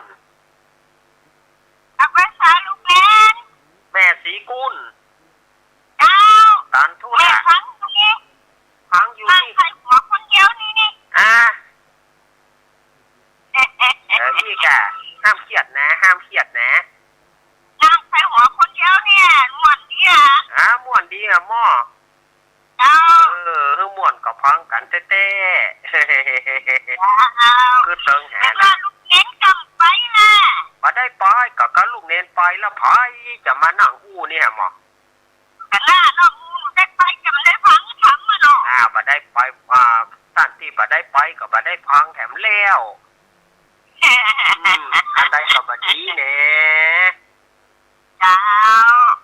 เจ้ากำลังใจนะลูกเน้นนะขอบคุณเนอะแม่สีกุลเจ๊ตัวเจ๊ตัวเนาะเจ้าสถานีน้อยนะทุกสถานีเจ้าสถานีเจ้าเราอยู่ดีมีสุขนะขอลูกเน้นก็ขอดีมีสุขสุขภาพแข็งแรงเนี่ยขอบคุณสาธุเจ้าแม่สีกุลตันธุระบ้านหนองล่องตำบลบ้านเป้าอำเภอเมียงจังหวัดลำปางวันนี้ยำลำปางเจริญปอนติดแล้วติดแล้วเนอะอยู่ที่ไหนโยมอยู่ที่ไหนโยมอยู่ที่ไหนได้ยินก่อโอ้แม่สี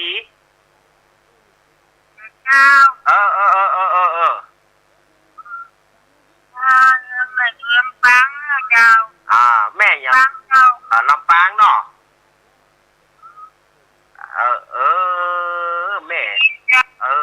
แม่ไปฟังวิทยุอย่างนี้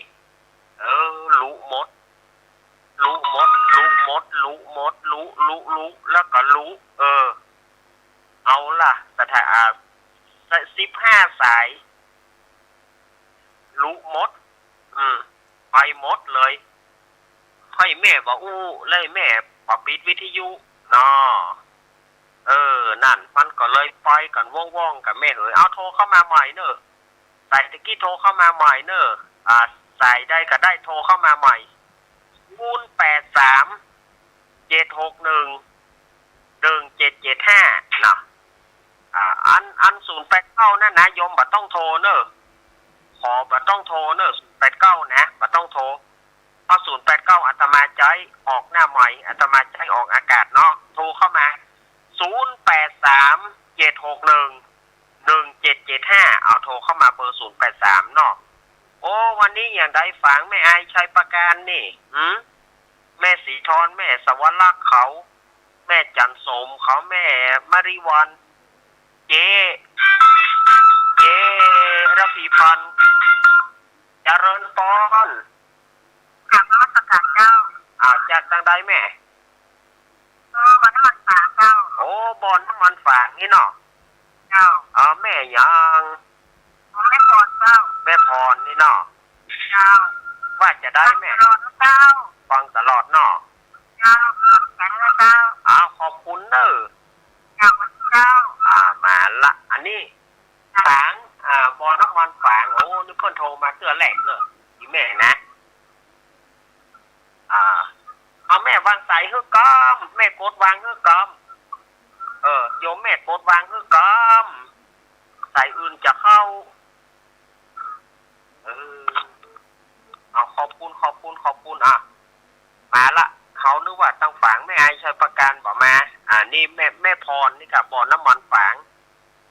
มาละอันนี้สู้ว่าเพิ่นจะโทรมาเตือนแรกเนาะแม่เรไรบ้านอมรนิเวศ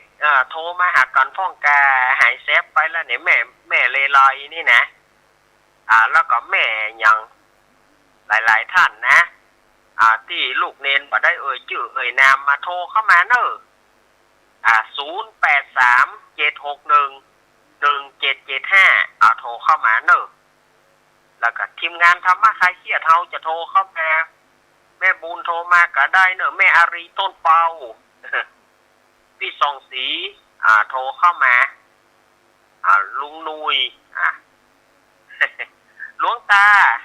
นิมนต์หลวงตาเนอะหลวงตาอาจารย์นิพนธ์อาจารย์นิพนธ์ก็คือเติงหาเสมอเนอะอาจารย์นิพนธ์เนอะครับผมวัดพระธาตุสะเกษ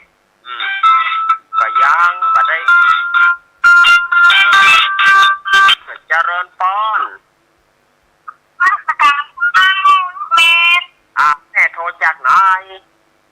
แม่โทรจากเมืองตากบ้านห้วยหูกาเจ้าแม่ยังแม่รักคณาเจ้าแม่รักคณาเนาะก่อนว่าจะได้แม่วันโทรหาลูกเมื่อฟังประจำถึงเมื่อวันเมื่อคืนน้ำมนต์ลูกยังมีอยู่เนอะมีอยู่เนาะแม่น้ำเติมไปเดียวของมันเตี้ยงโอ้เราก็ตกใจเอาน้ำเข้าใส่นั่งเนอะเอาน้ำเอามันใกล้จะหมดก็เอาน้ำจริงเข้าใส่เนอะมันจะหมดก็เอาน้ำจริงเข้าใส่เนอะน้ำบะได้เข้าใส่เดี๋ยวครับมีโอกาสแล้วขอเอาต่อไปจ้ะครับยินดีเนอะเป็นกำลังใจให้นะครับ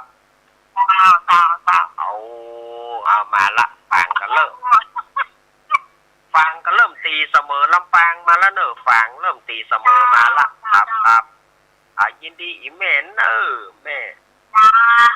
แม่ครับแม่วางสายคือกำเนอกดวางคือกำเจ้าแม่กดวางคือกำหนึ่งเพราะว่าสายอื่นจะเข้ามาเจริญปอน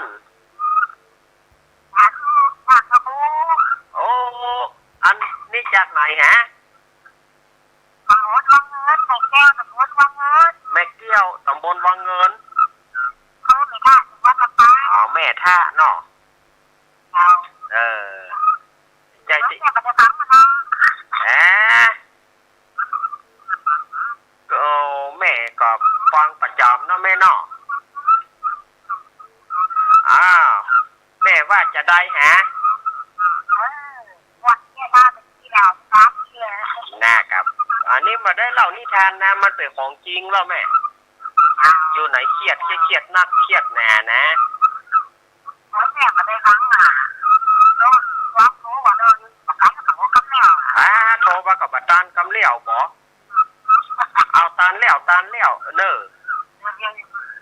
แล้วตานเลี้ยวบ่ค่ะมันรู้กัน บ่ใจวันนี้แตนเปิ้นบ่ได้แตนเปิ้นบ่ได้เอายินดีเนอยาววัดจันทร์ล่ะวันจันทร์แห่งกรรมวันจันทร์เนาะยาวขอบคุณต่อสาธุนี่กะแม่เฮ้ย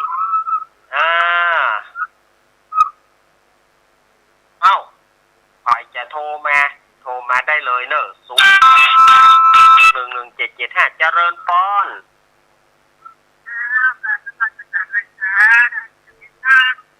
แม่ยัง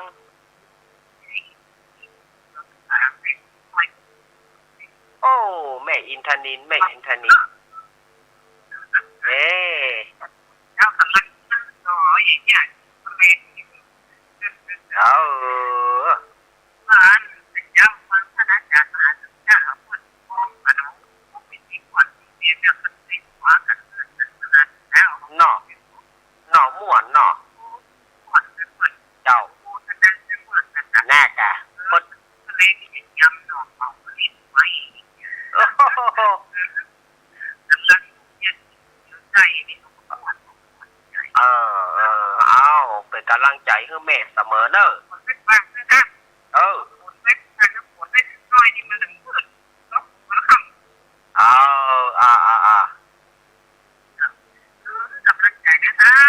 ยินดีเนอะแม่เนอะ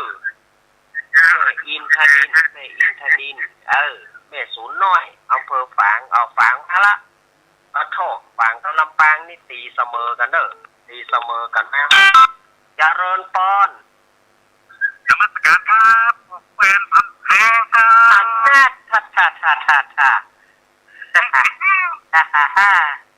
โอ้ทำที่นี่ม่วนขนาดนั้นครับม่วนดีครับเยี่ยมต่อไปแล้วครับขอบคุณดีครับออกรายการเนี่ยดีครับ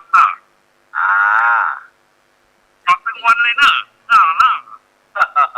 เอาช่วงนะม่วนขนาดเลยครับขอบคุณม่วนกะเป็นประมาณกำลังใจท่านนะครับขอบคุณเนอะปฏิการครับแท้มาละเนอะเป็นพรแท้นะพนันอีสมพนันสีมาแล้วเด้อ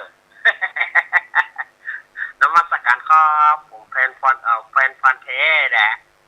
มาแล้วเด้ออันพนันเจ็ดสีเด้อ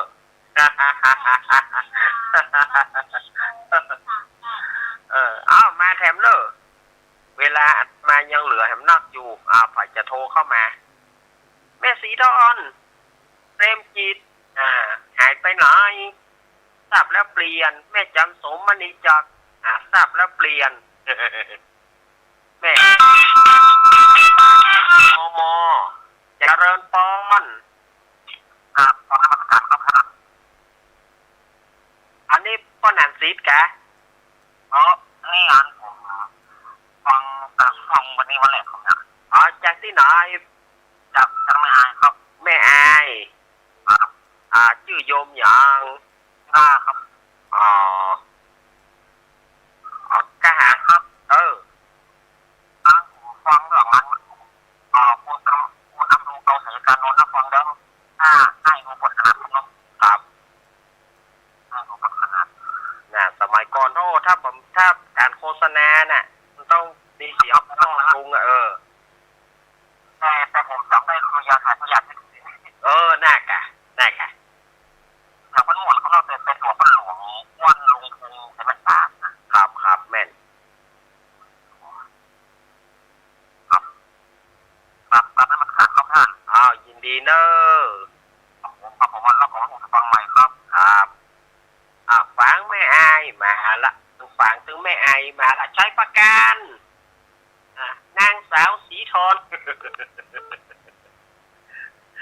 สาวสีทอนไว้หน่อยอะนางสาวสีทอนนะ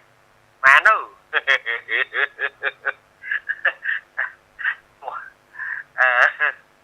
เด็กหญิงพรมาค่ะนี่เนาะร้องงัวแดงตอนกับแฟงเชียงใหม่ไม่ไหนเด็กหญิงพรมาเด็กหญิงพรมาค่ะมาปล่อยจะโทรเข้ามาจะมาตอนนี้เนอะ0837611775แต่เดี๋ยว56อาตมาจะไปละเพราะว่าอาตมาภาพจะต้องไปลงโบสถ์ทำวัดเจริญปอนรักษาเจ้าแม่ยัง เอาให้บอกกับพี่นะเจ้าหาว่าถูกเคยเห็นเขาหลายเชื่อแล้วเจ้าแกทำมาได้ก็มันนักแล้วอ่ะแม่เหยเป็นอย่างเจ้านักเนาะสถานก็ได้นะเจ้าเอาประท้วงเนาะ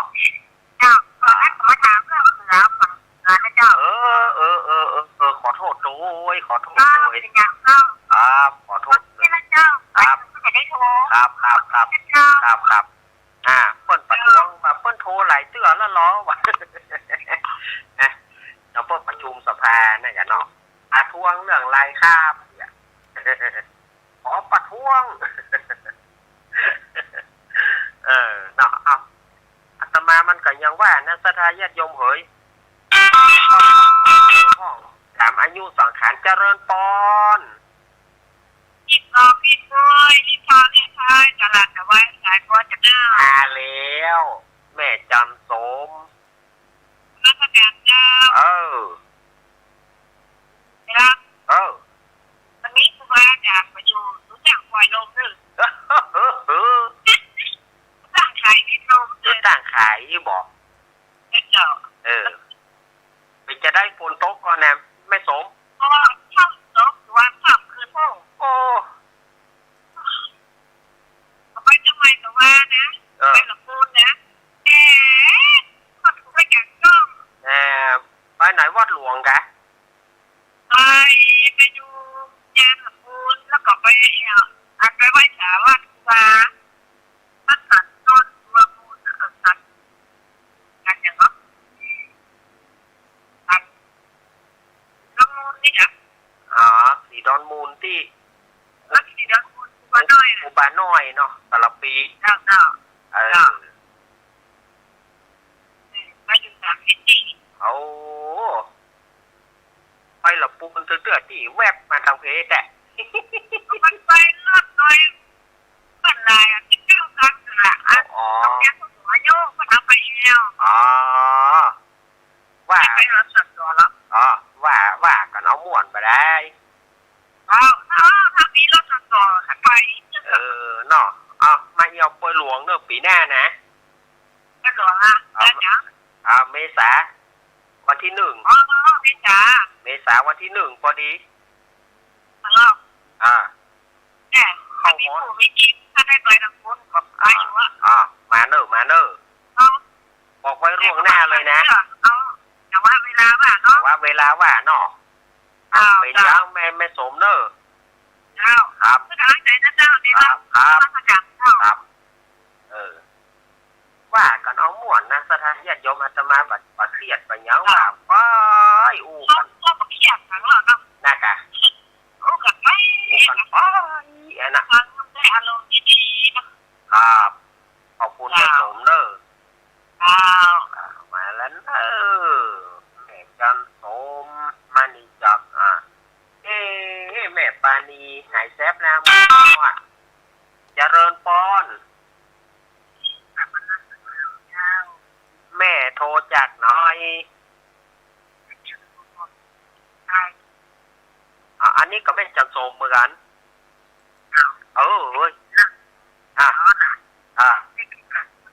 ยังเลยมันได้มันลงไปได้มันมันนุ่มมันนวลปุยไฟนั่นเนาะแล้วมันเที่ยงแล้วนะมันหมดจูบละแม่ไม่ลงไปขนาดนั้นแม่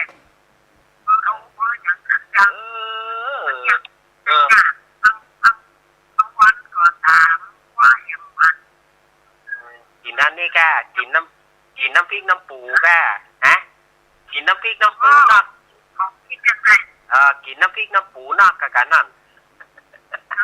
คิดเคยคิด มันก็ เดี๋ยวว่ากินน้ำพริกน้ำปูกับหน่อต้มนักละไปอีก น้องผมพอได้คิด เออ ไปไหนได้ลูก เออ ไปเที่ยวไปได้อยู่นะเราเที่ยวก็ได้มันไปเป็นแม่ได้ แม่อยู่บ้านอย่างก็ มันไปได้ หม่อนปีนเนาะอำเภอฝางเนาะ เรา อ๋อ ไปจังไม่ก็ได้ อ๋อ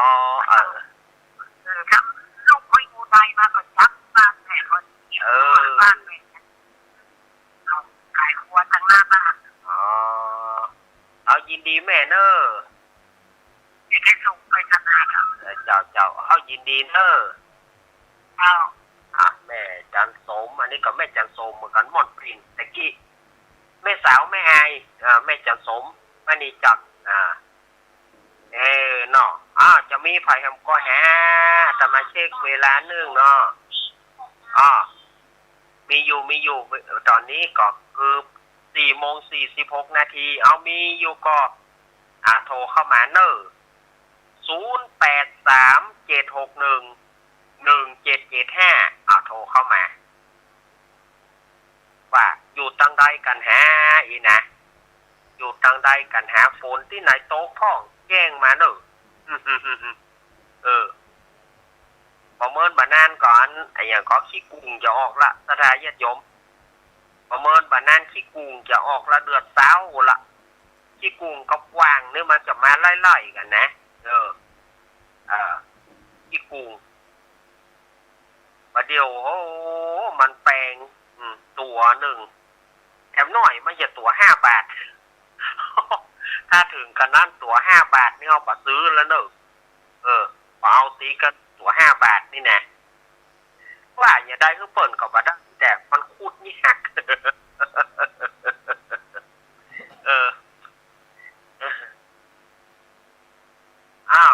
มีอยู่ก็ไผ่ที่จะโทรหาตามาตอนนี้นะหายไปไหนบดอะแม่แม่สีทอนหายไปไหนแม่วรักหายไปไหนแม่บัวพัดกุลันเจริญปอนไปภาคใต้เห็นเลี้ยว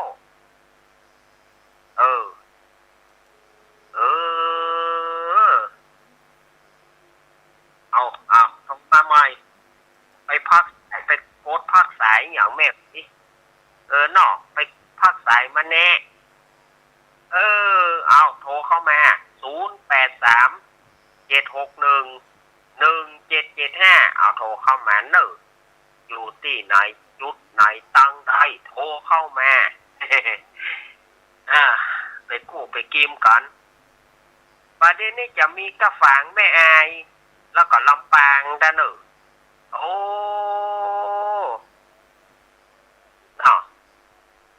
แล้วก็ที่ไหนแถมตะกี้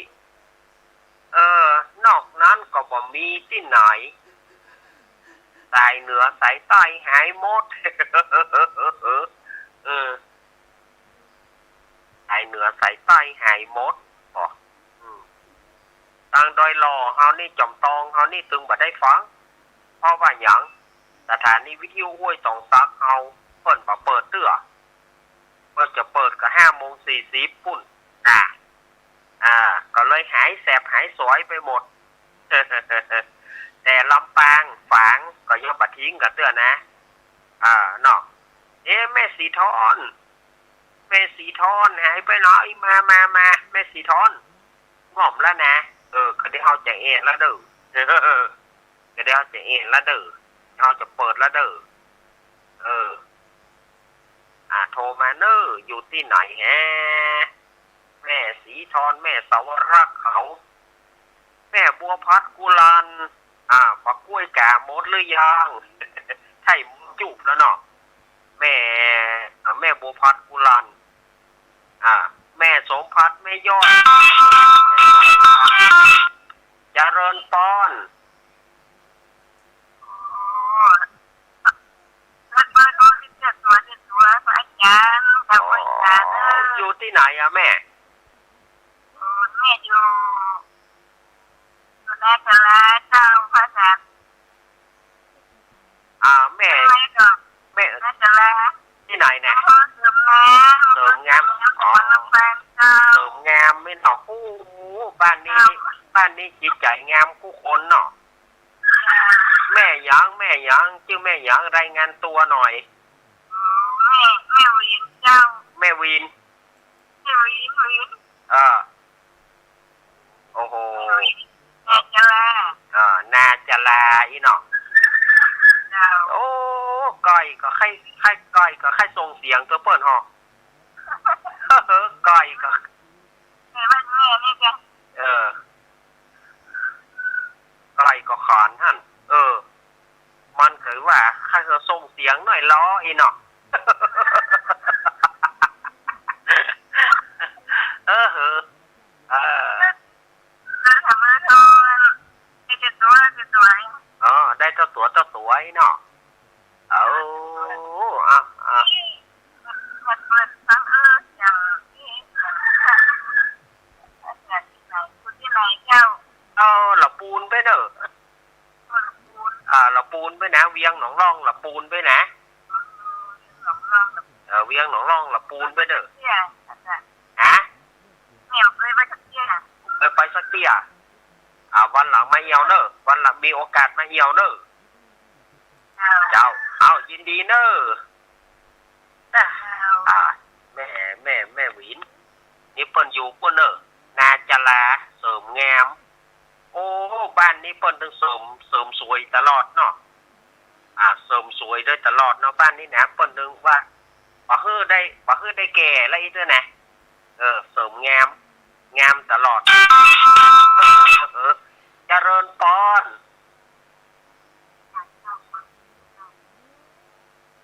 แม่สุแก้วคำอ้วนแม่สุแก้วคำอ้วนศรีโพธารามครับแม่ว่าจะได้หาวันนี้ฟังอยู่แน่เนาะฝนตกก็แดดไฟแรงหมอก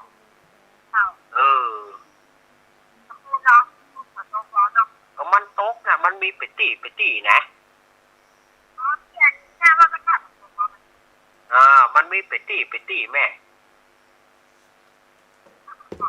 มันมีไปตีมัน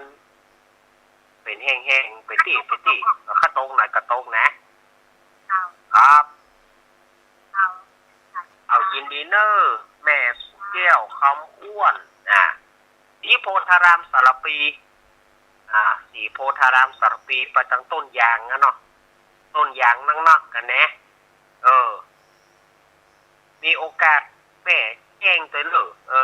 ถ้าคือไปเหี่ยวถ้ามีโอกาสได้ไปทางสารปีน่าจะไปแหวกเหี่ยวเสื้อแล้วบ้านแม่สุแก้วเนาะแม่สุแก้วคำอ้วนมีอยู่ก็ถ้าบ่มีจะเอวังแล้วนะเนาะอาตมาก็จะได้เรือทำสัก2 สายสัก2 สายถ้าจะตอนอยู่เพราะว่าเทียดมาจะได้เสร็จปัจจัยอย่างละมาจะเสร็จอย่างนี้ก็จะลวดทำวัดศรัทธาญาติโยมเปิ้นมาท่าแล้วเปิ้นมาท่าหั่นแล้วศรัทธาโยมมาท่าแล้วก็เลยว่าก็จะเนยนะจะเงินป้อนแม่ยังแม่ที่สมัยนางแร่ห้างชัดวันนี้บ่มีหรอเนี่ยยังบ่มีแต่ที่นี่มันขึ้นนะมันขึ้นแต่ว่ามันก็ยังบ่ตกอ่ะว่าไม่ร้องฟังเดี๋ยวพระอาจารย์สั่งว่ายิ่งจะออกอีกเป็นว่าบาจ่ายลูกเน้นจะเข้าแต่พอดีว่าเจว่าท่านมหาอย่างก็ไม่ใช่ท่านมหาท่านพระครูอภิวัตรเพิ่นจะเอาลำปางออกอาตมาก็เลยบ่ได้ มาได้จัดสักค แล้วก็ไปกันล้อฟังอ่ะ ำเออ แต่ถ้าลูกเรียนเข้าเหมือนกันจะลูกเรียนเข้าเนี่ยมันก็ล้อฟังไปจะได้ อ๋อสุมามันเข้ามันขาดเคลื่อนกับไปน้อยหนึ่งเนาะ เอากลายเป็นเพลงมานะ เอออ๋อเสียดายแต่ เอาน่ะชั่วโมงหลังกลายเป็นเพลงไปเนี่ย เออ โอ้ยสุมาเนยแม่เนอะสุมาเนอะแม่ที่สมัย เอาเป็นกำลังใจนะ เอาขอบคุณเอาขอบคุณ สาธุเจ้า อ้าวแถมหนึ่งสายไปจะมาปิดตายไปมาปิดตายสายหนึ่งสายสุดท้ายสายสุด บ่าย4 โมง จะมาจากละ 6 นาที เอาแล้วหมอมีไฟแล้วนะจะมาจะลวดปิดสายแล้วเนอะปิดละถ้าจะมาลงจากนี่ก็จะไปทำวัดละเพราะว่าศรัทธาญาติโยมคนมาท่าแต่เมื่อตะกี้ละก็ขอบคุณทุกสถานีเนอะที่ได้อนุเคราะห์เพื่ออาตมาภาพลูกตัวน้อย เน้นบอกเปิ้นประตานตีเปิ้นประตานเตียนโดยนะครับ แล้วก็เป็นกำลังใจของทุกท่านที่ไปถวายเตียนเนอะเป็นกำลังใจคือท่านทุกท่านเนอะทำบุญนั่งนักได้บุญกันนั่งนักหลายๆปิ๊กไปปิ๊กมาโดยสวัสดิภาพปลอดภัยเนอะวันนี้ขอขอบคุณทุกสถานีที่เอื้อเฟื้อเวลาให้กับอาตมาภาพรูปนี้ตัวนี้แล้วก็ขอบคุณเจตัวแล้วก็ทุกท่านตัวเนอะขออ้างเอาคุณพระศรีรัตนตรัยสิ่งศักดิ์สิทธิ์ทั่วฟ้าสากลโลกจงอภิบาลรักษาศรัทธาญาติโยมอันเป็นที่ฮักที่เคารพนับถือของอาตมาภาพอยู่ดีมีสุขข้อเกณฑ์เวรภัยอย่าได้มีพรรณนามัยสมบูรณ์แข็งแรงเหมือนกันทุกผู้ทุกคนเนอะจัตตาโรธรรมาวัฏันติอายุวันโนสุขังปะลัง